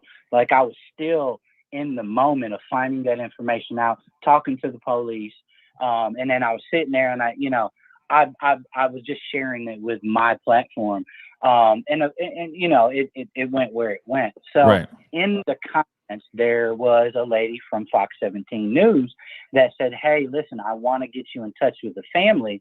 Here is the phone number. So I immediately called her. Right, I immediately called her when I seen that. And left her a message. About 30 minutes later, she gave me a call back, and we conversated. And during that conversation, I told her, I said, I honestly wish that I didn't post that because there's so much negativity involved with it. And all I was really doing was trying to not only help the family or help the situation, but to also take a negative light off of Tent City because there's some amazing people down there, right? And she said, and she gave me a suggestion. She said, if I was you, I'd probably go in there and edit it and, you know, maybe kind of, you know, fix that up. But it doesn't hinder the investigation. But Chris, you no disrespect. I understand. You literally. Sure. I'm not throwing any shade on you, my brother. Okay. No, I don't. Not at all. But I do want to point out though, you cut out everything. Like everything. Okay. Like all the crucial stuff. So I think, Chris, this is the reason why I think a lot of people are wondering why did you take out everything? Because you did take out everything. You know what I mean? But go ahead.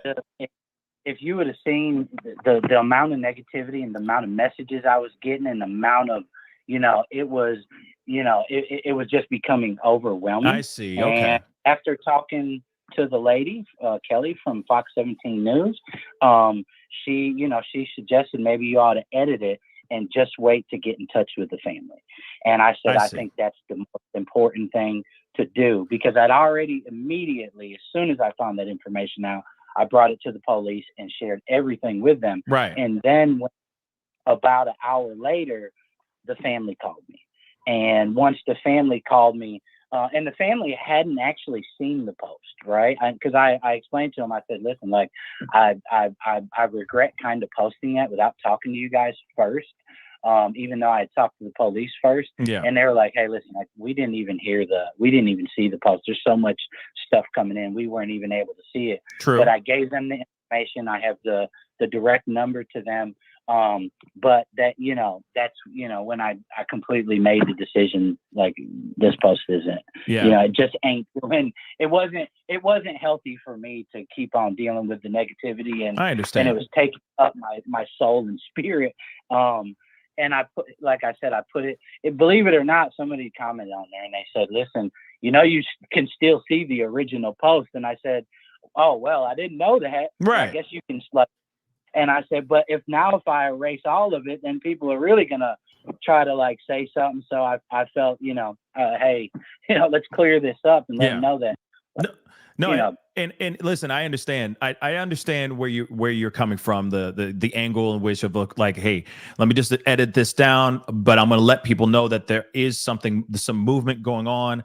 I'm just letting people know that you're doing something, and of course, obviously, the first post, the original post, is obviously a genuine, it's just showing that you care and you just want to get the information out there, letting people know, like, like there is a connection. What Sabrina said could actually be real here, and it's not just something of some random guy wearing a shirt that was a lot like his in the first place. So I will say this: I understand why you did that and why you edited it, and I appreciate you. You have a heart, and that is much appreciated here. Okay.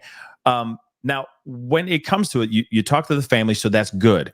You got in contact with them. You have you have videos of people telling you these incidences, right? Absolutely, yeah. I showed the police too. So I until the investigation clears and everything is said and done, I'm going to hold them, right, in case they need to use them for whatever purposes, and whatever they need to do with it. Even though people are being super negative in different areas, and I actually, people are like, oh, this stuff ain't true, blah blah. I have the information on video, so but my thing is just helping people, right? Absolutely. Like, it's just about help. I don't make money off helping people. I don't make a check off of it. Right. I don't take dollars on any of my platforms, and I have over 100 million views on my stuff, and I've never kept a dollar for myself. It goes back into the community and the nonprofit. But I made an emotional post, like, holy cow, this, because I honestly wasn't expecting to find anything out, and still don't know 100% if he really actually had the shirt, even though he's told people he's had it and he found it on the rail and there was puke on it. We still don't know until they actually locate him, and I don't know if they've went down there yet. I was hoping that maybe they would go ahead, take care of that now, so that there can be some sort of social media closure or something, so that people ain't going to Tent City and trying to like search through tents and do all this stuff, because these people have it hard enough, like they're and some people choose that way, but there are so many good people down there, and I just don't want them to be put on the spotlight to where in a negative manner. You know what I'm saying? You know what, Chris? I get it fully. You're trying to protect multiple things all at the same time. So I do get it that you're, and again, it just shows that you care. It shows that you have a heart.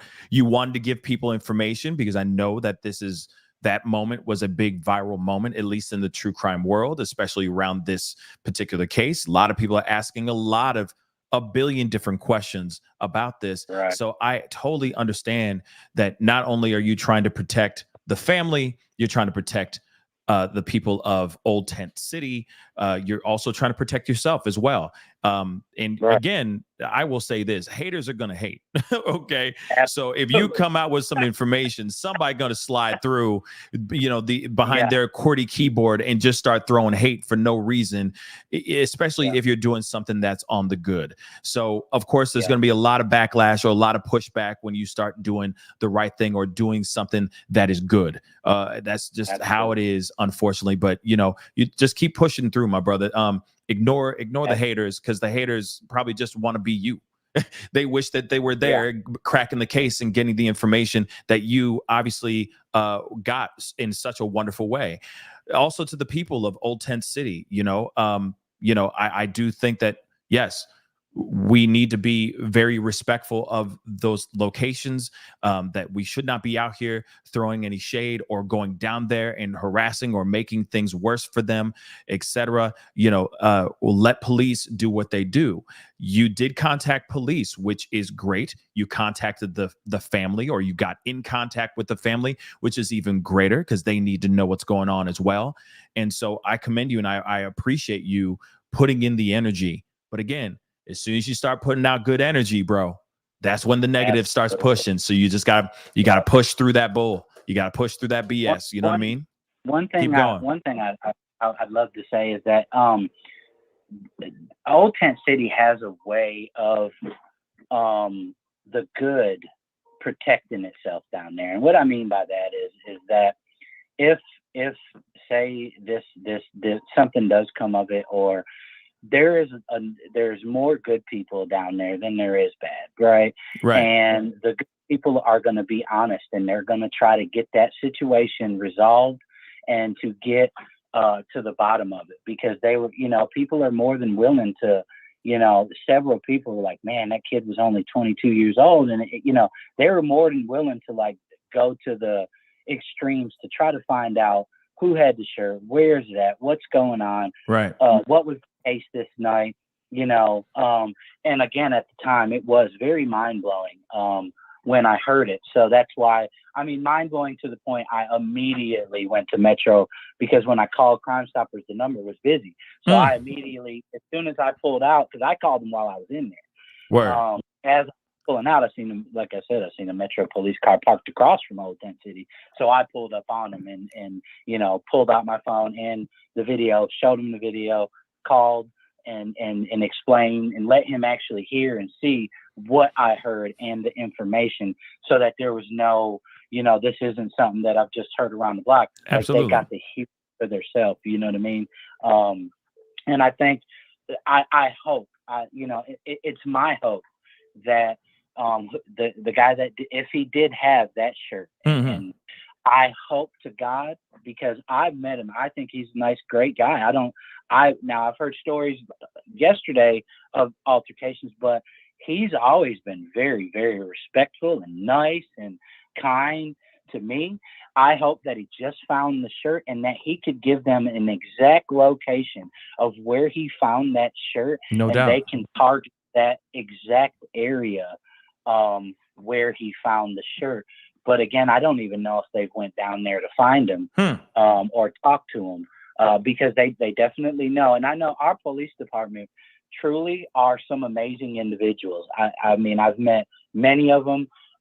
They are some truly awesome and kind individuals. I've met so many in the course of what I do. And they, I've heard of, some crazy stories about police, in different areas of, different states. But what I do know about the Nashville police is that the police chief prides himself on teaching his police, the people underneath him, how to treat people like human beings. So I truly believe that they're going to get to the bottom of it. Yeah. And I hope that the information I was able to give to them, can either bring closure to the family or maybe some sort of hope or something. Yeah. Or even maybe, I don't know. It's scary. I have a 21-year-old daughter. It's terrifying to think of her missing. I get emotional thinking about it. Yeah. But, it's a scary situation, you know what I mean? Absolutely. And like you said, I'm torn between my community and, seeing the first lady on your show and, myself. And I'm also in recovery, and I changed my life a few years ago and started giving back. That's amazing. So, it's a scary situation. Well, man. I totally understand that, Chris. I do have a couple other questions before I have to let you go. Again, I appreciate all your energy and putting in this information and doing what you're doing. But one of the things I do have to question you about, real quick, this shirt, right? this shirt that allegedly this guy found in, with a little bit of puke on it, he wiped it off, put it on, and he kept it moving. Now the question is this a shirt that you see around town very often? Is it a very known shirt, or is this like a shirt that's just very random? Is it a popular shirt or not in Nashville? Well, and that's it, a lot of people refer to that shirt as like a Garth Brooks shirt. Yeah. Right. So honestly, I couldn't give you an honest, true answer, but I mean, I would think there probably is a couple of them shirts, and I don't know if he bought that shirt when he was here in Nashville at one of the Nashville shops down there.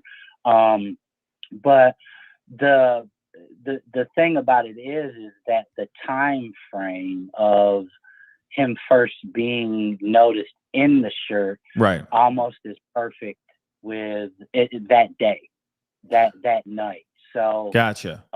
Because it looks like he just bought that shirt. It looks brand spanking new, that maybe he went to some store and he got it as like a souvenir shirt to remind him of Nashville or of his trip in Nashville.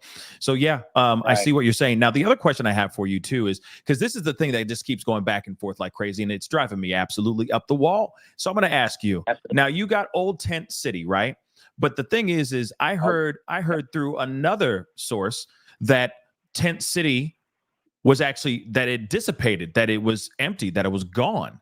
Was there another Tent City or another area that may have dispersed around the time that he went missing?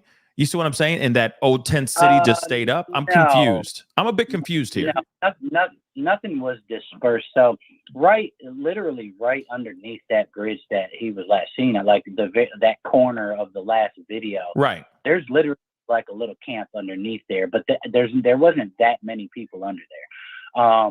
And you can see it from the other side of the river where all the trash is and stuff like that. But Tent City is Tent City. So Old Tent City, that's Tent City. So they call it Old Tent City, but it's Tent City. And no, it hasn't been dispersed. They were, moved, kind of shifted around over at Old Tent City, but it's been there it's the biggest camp in Nashville. It's been there for a long time. But different parts of it, they kind of closed off, and people had to kind of fluctuate around in that particular camp. But it is the biggest camp in Nashville. But right there by Nissan Stadium, there's a couple camps. There's a few camps right there. But that Old Tent City has been there for a long time. Gotcha. There's been people that have been there 6-7 years. So there's some places, okay, so that stays pretty stationary, but then there could have been other camps that have been erected over time, and then those could have been disbanded or have dissipated over the past couple days, because maybe these people are a little bit more nomadic and move around a little bit more and put up camps in random spots. So I see what you're saying. I definitely see what you're saying, because again, there could have been a camp right there, right around the area that he was, where he was at walking, or at least where he was last seen. And there could have been a camp right there. It's interesting because the puke on his shirt, and then it's found on a railing near the area where he was last seen. He grabs the shirt, this guy, this homeless fella, puts the shirt on and takes off. Now, the altercations that with this fella, that you say he had during the day, and of course this shirt, those to me, and the fact that he has a criminal record as well, definitely have spark up some red flags for me. Okay, altercations, 2 altercations during that day, and then of course this young man walks down the street drunk. God knows what else happened to him, but his shirt happens to be on a railing, which is weird. And then also this guy has a criminal past. because they were able to look him up. Well, I don't know if he has a criminal past. But they were able to look him up. They were able to clackety clack and bang his face was in their database. So something, maybe he doesn't have a criminal past, but maybe he's been arrested in the past for something. You saw him, or detained or brought in for something. Yeah. Okay. Yeah. I mean, I think that there may have been a situation that he was involved with that may have got his information in the system. But I don't know if he had a criminal past. I knew that they were able to pull him right up. And, you know, I said, who they're saying had the shirt, you know, but again, you know, I don't want to put anything out there that, you know, because this, as far as I know, this is a great guy of what I've seen, you know, always going to be stories float around the camp about different people and altercations. But as far as I know, he's a good dude. And, but the other thing, but the police, I'm sorry, go ahead. But the police, I'm confident that they will get to the bottom of not only the shirt, but what the actual situation was when it all comes out. Gotcha. If he did have something to do, I pray he didn't. I truly pray he didn't, because I don't want a negative light shown to our houseless, you know. Yeah, of course. Nashville, because there's some good people. Yeah, no, and I get that. I mean, of course, and that's the thing. We don't want all this shade and all this negativity going towards Old Tent City at all. We just want the truth. We just want the truth, and we want this young man safe, back in one piece. You know, 100%. with or without the shirt, it doesn't matter. Now, the other thing is you know, of course, I got a couple questions that I want to bring up here really quick. And it's just to you. So thank you so much, Chris, for being here. Ms. Purse asked, thank you so much for the $2 super chat. She says, was the shirt found on Gay Street by chance, Chris? And, you know, I don't think it was Gay Street. I think it was First Avenue. I think that's what I think it's First, but again, it's right there in front of the Fort Negley building is where they're saying, right there. Gotcha. You know, probably 5, you know, right at that corner. Okay. If you see the video, right at the corner where Riley walks by and then he turns back and then he turns back around and he goes, where's that guy that was pulling a cart? Yeah. Right. And I do want to clear that guy that was pulling a cart. That is a dog that is handicapped. That guy is a very, very nice guy. He's definitely wouldn't have anything to do with it. Okay. The dog in that cart has to be carried around in that cart. So, but if you were to go straight down that, you know, where in that direction that he was going, over to the left, there's a building right there. It's like a wood building. He's saying that he found the shirt in front of there. That's what's up. And I think that's I think it's First. Right. I think it's First. It's basically, you know, before you get to, like, you know, all the way in front of Riverfront Park, you know, the park and everything. There's a little, I think the police said it's Fort Negley is what he called it. So. Okay. Well, thank you so much for that clarification. The other thing is Jesse, thank you so much for the $20 super chat. Highest in the room. I appreciate it. It says, they say, thanks, Chris, for all you do. We love you. And this is from Jesse and Bev. So again, Jesse, Howard Music just gave you some love. They are awesome people too. Jesse Howard Music Group. They are awesome, fantastic people. They have supported my cause for a long time. Very awesome people. And so is Jessica. Awesome. Well, listen, Chris, I do appreciate you calling in. Thank you so much for all the information. You know, we really do appreciate the energy and just you being curious, you know, going down there. You have a connection with the people down there in Old Tent City, and utilizing that really means a lot to just hopefully bring this young man home. That really does mean a lot. Seriously, it does. I hope so. All right. Listen, I want to thank you as well. I do want to thank you because just let's just say, for instance, that something, you know, that they're able to take that information with this shirt and able to come to either a conclusion or a new direction, right? I would have never even heard about it if it wasn't for your show. At first, I was a little thrown back with the Sabrina interview, and I wanted to protect the people. But Sure. in all reality, if this leads to the closure and to help the family get some closure, like, thank you, bro. Like, thank you for, I love what you do. You're 100% honest guy. And you're great at what you do, man. Like, I'm Thank you. horrible about it, at talking with people on the internet. And yeah, I'm not good at that. Yeah. You know what I mean? I don't like my face, to be honest. I don't even like my face on the internet. I'm on there to help people, so it's kind of on there, but I don't even know how to talk to a camera properly. And my spelling's horrible, and my punctuation and my grammar, all that is terrible. But so I just wanted to clarify that. Thank you, bud. No, I appreciate the love, man. Seriously, it really does mean a lot. And honestly, I appreciate the energy that you are putting out and doing, because it is a lot. You know what I mean? It's not easy to do this, to do what you do, fighting the good fight, doing the right thing. You know what I mean? I really do appreciate, Right. Just getting down, using your resources, using your connections, and applying it to this missing case, to Riley's case. It just really means a lot. Every bit of energy is much needed, for this and for other cases as well. So we do appreciate, we all appreciate you just calling in, and keep that energy high, man. Keep that energy high, and if you know of anything, please, of course, first off, do exactly what you did, tell local law enforcement, and then come over here and tell me. Okay. Cause I want to know too. All right. Absolutely, brother. Hey, I appreciate you having me and letting me kind of clean up the post thing and then explaining why. And, and the one thing I just want to say is that, I clean the post up because when it comes to people, the people have to come first in my life no matter what. So when, I realized, oh man, this isn't good. I need to clean that up. I'm always willing to correct anything right away when it affects people, because the community of Nashville is an amazing community.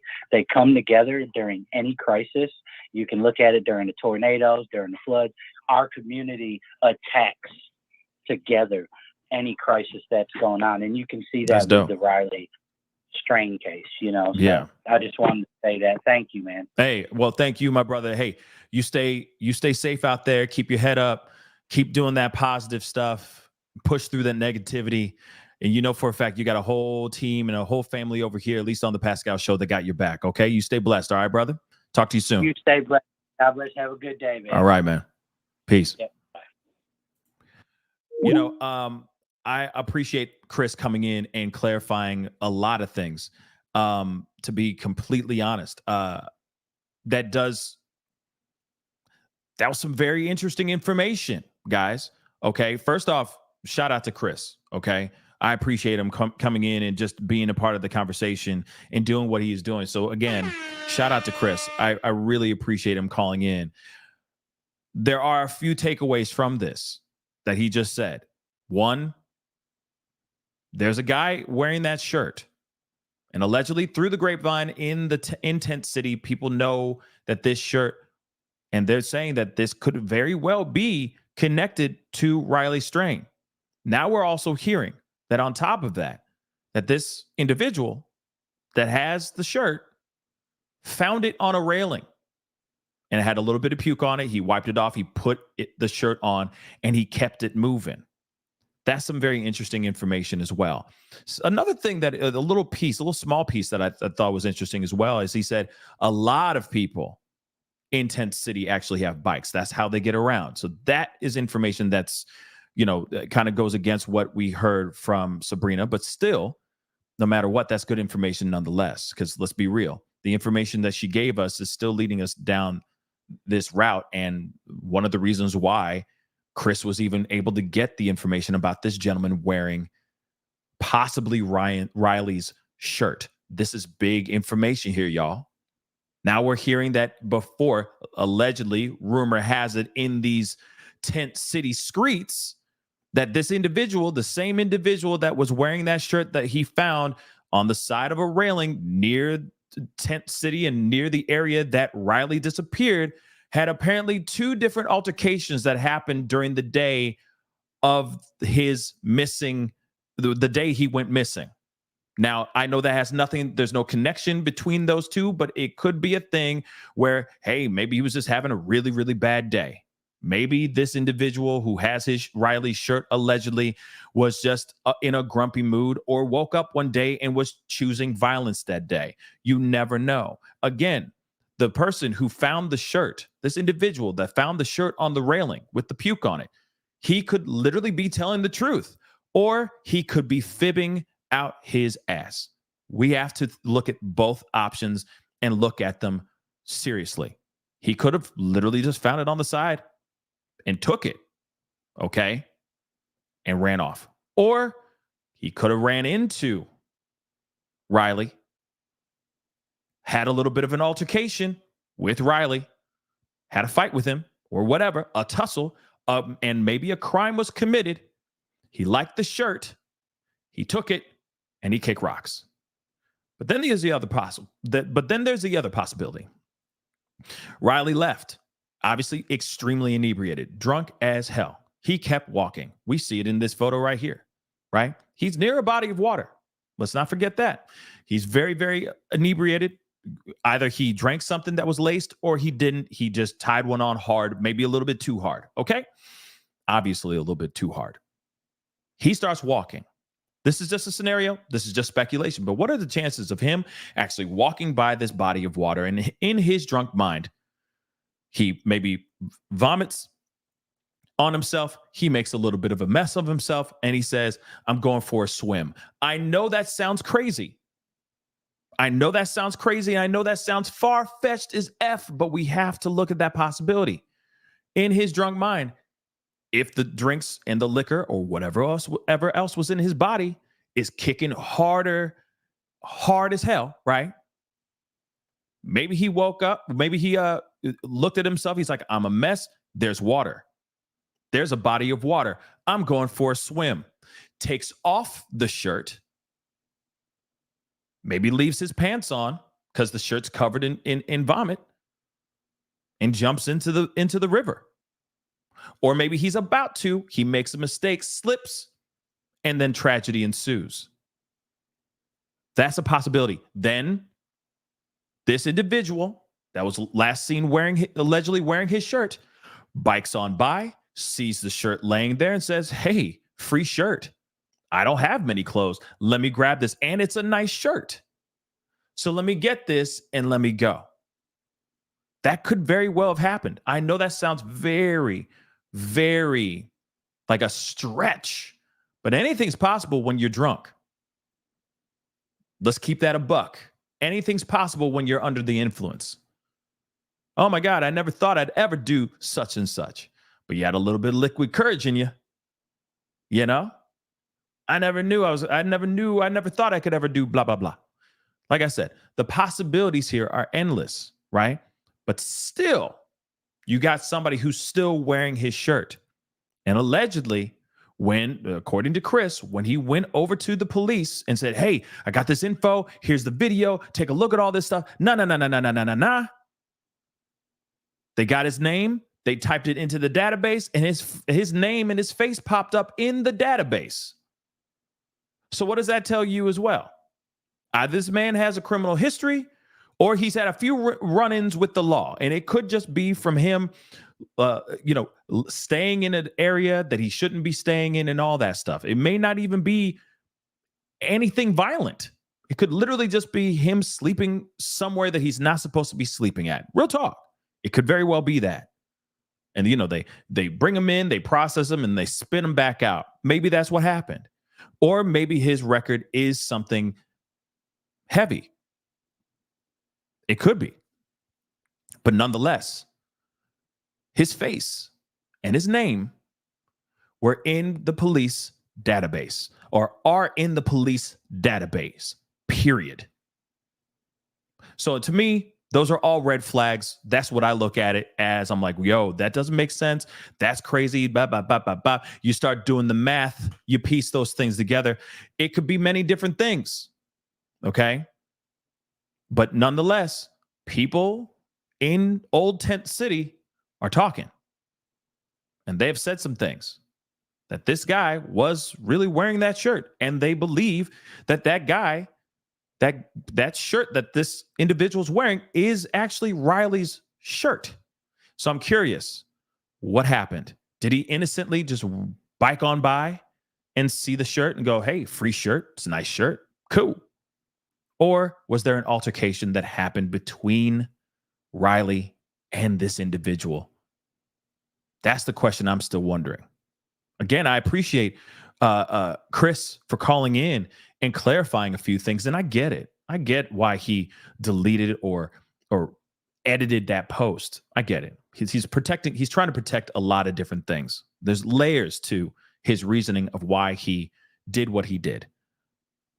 But that is big information that we just heard right here, and big information that he posted on his Facebook. So hopefully we get down to the nitty gritty and we find out some real truths about everything. LA, I didn't forget about you, LA. Thank you so much for the 5. I found the shirt on Amazon. It must be popular. It's on several online shops. Now, yeah, there could very well be a possibility of another drunk kid puking on it and leaving it on the side of the road. But it's still weird that it would be the same shirt around the same area where Riley was last seen. That's the only thing I would say. It just doesn't make any sense. You're telling me another dude walked by, had the same shirt on, puked, and then just left it on the side in the same area that this young man disappeared? I don't know. The coincidences are wild.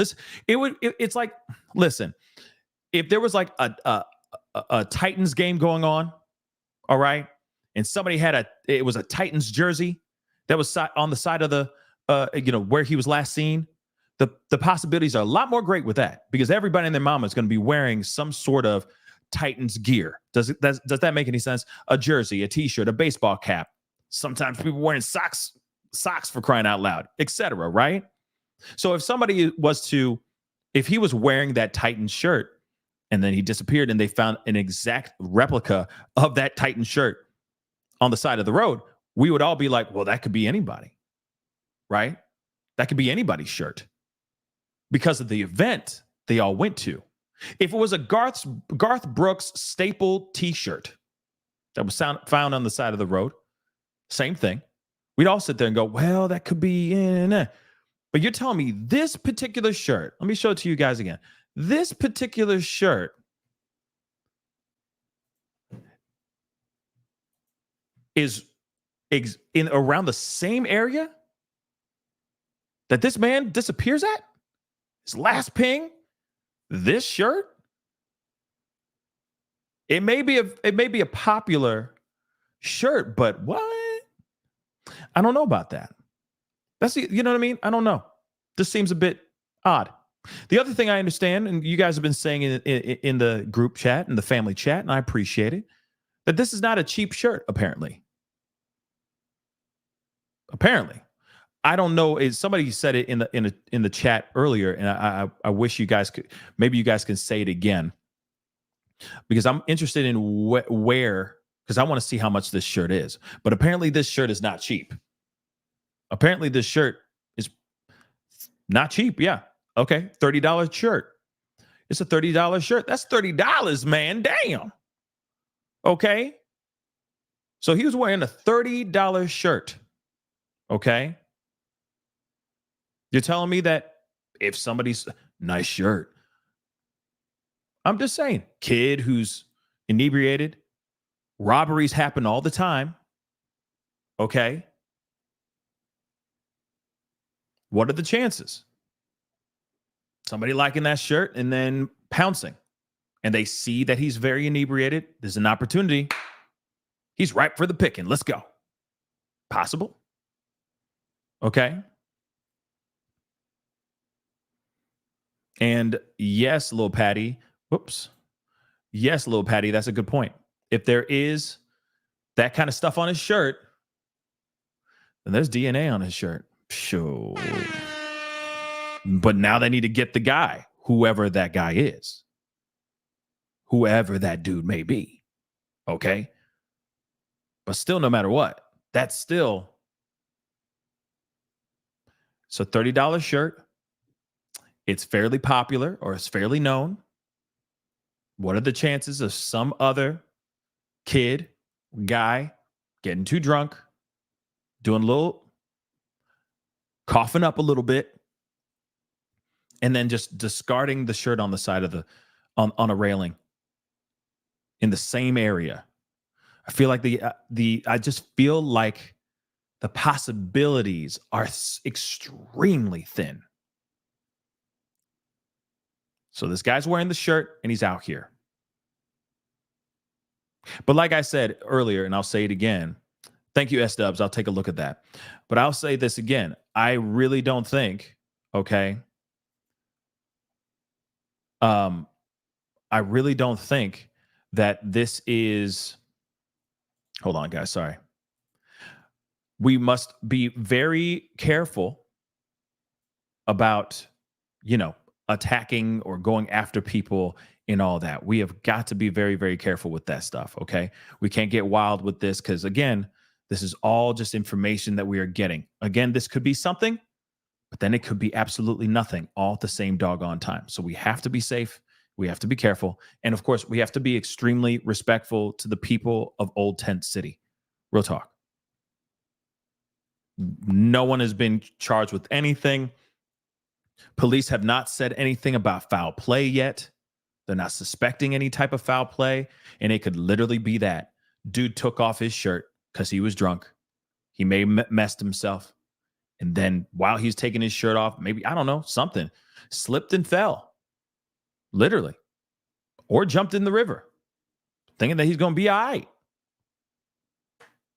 Current takes him. You never know. Again, you never know. But let me share this with y'all real quick. Thank you, S-Dubs, for sending this to me. But this is the shirt? Is this the shirt? Really? This is the Garth Brooks shirt? I mean, it looks close to it. It looks close to it. It looks very, very close to it. Hold on, I'm pulling up the shirt itself. I mean, it looks close. It definitely looks close to it.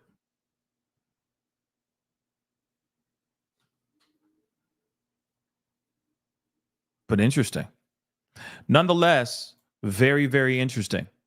And he was wearing this before when he disappeared. So again, I don't know about you guys, but whenever if I buy something, even if it's $1, okay, and it's clothing, I'm not one to just let it go. You see what I'm saying? I'm not one to just discard it. I mean, I would have to be on something. Like I'd have to be extremely blind drunk for something like that to happen. Okay, there's a good possibility that happened. He messed himself. Dang, taking it off. Maybe I go for a swim. Whatever it is, something happened in his thought process where he took off this shirt. That's a good possibility, guys. It is pretty crazy, but it's a possibility. Okay. Real possibility. S-Dubs, thank you so much for the 2. The homeless guy was wearing a hoodie on top. Yes, he was. And there's the reason why I think he was wearing the hoodie on top of it, not only just to stay warm, but he may have been trying to cover up the stain that was on the shirt. Nice looking shirt. Still in good shape.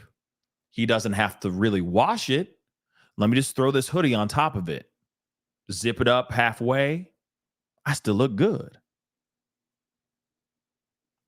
That's a possibility. I look presentable, whatever. It's a brand new shirt in his world. Sure. And even in this photo, this shirt looks brand new. Look at the crease in this shirt. Do you see it? Because I see it.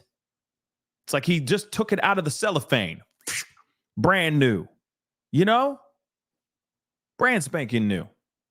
Ready to rock. Ready to look good and talk to ladies. That could have very well been that situation. Crazy, right? Now, Reality, thank you so much for the 20. Thank you so much. Hey. I appreciate it. Thank you so much. I said this last night. Why would the man hurt Riley? No motive. The man found it. That's why. That's where they start. Pascal, that is not crazy. Start where he finds the shirt. Yeah. I think that this is, that there's two possibilities. A crime happened, or he pulled up, saw the shirt. Riley had already disappeared at that point. He puts the shirt on because he's saying free shirt. He's like, shoot, ain't nobody around, free shirt, bet. And he took it. That could very well be it. Regardless if this guy has a criminal history or if he has a violent past or if he woke up that day and was in a bad mood and had some altercations with people in Old Tent City, it doesn't matter. He could literally just walked over there, found the shirt, put it on innocently. That's still a possibility. And I know some of you guys might be pushing back, being like, no, there's no way. He did something. Maybe he didn't.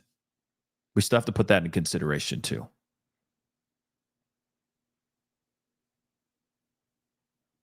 It's crazy stuff. But if police actually have that info, I hope they're doing everything they can to track down this gentleman who is wearing this shirt, and they get the full story from the man. Because again, people in Tent City, people are people. People are out here and they'll say all kinds of stuff. Lie about all kinds of stuff. Okay? People lie all the time. Okay? Whether they are houseless or not. Okay? So we definitely have got to keep that in consideration for sure. All right?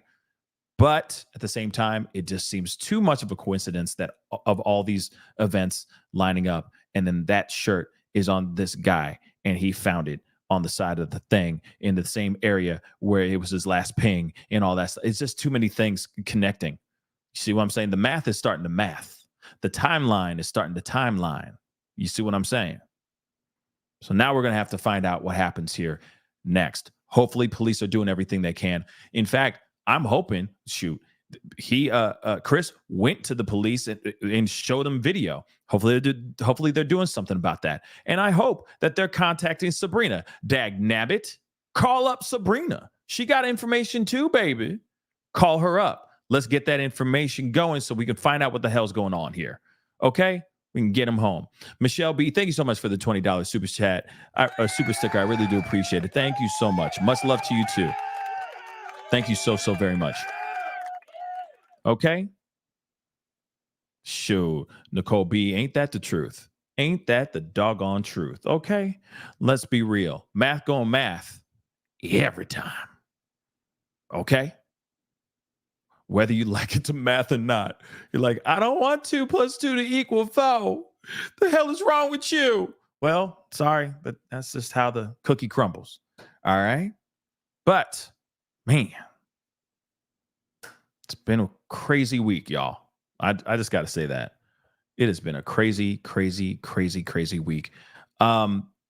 Shoot. Well, that is the show, guys.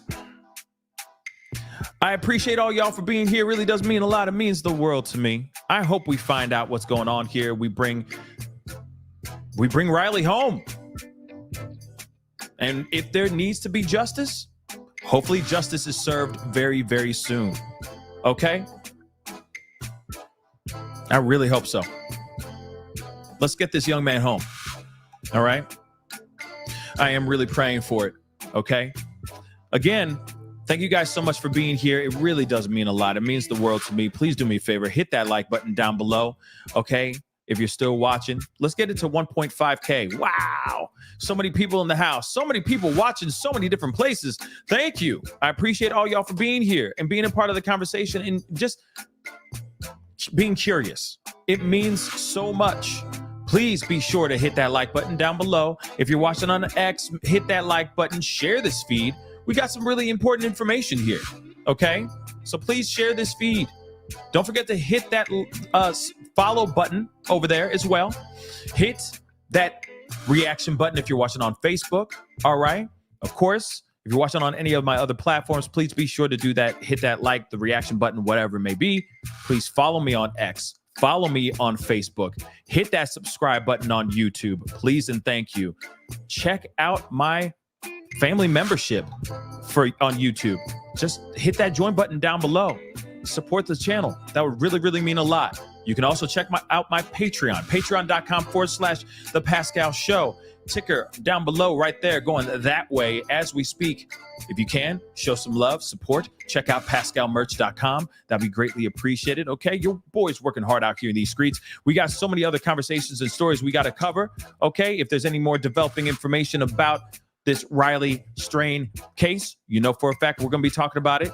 Okay, so be sure to have that notification bell on if you're subscribed or following on Facebook and on YouTube. Make sure those notification bells are set to all so that you know whenever I go live, whenever I upload, because it is random. It be random. Why? So please do that. That'll be really, really appreciated. Okay, support, show some love, share this feed, share some love. Because the more information, the more this is shared out here, the sooner we can bring him home. Okay, guys, it is time to get going. I appreciate all y'all. Thank you so much for the support. You guys have been amazing. Y'all are amazing. Okay? But it is time to get going. Be good to yourselves. Be good to one another. And we'll be talking very soon. This is The Pascal Show. Bye.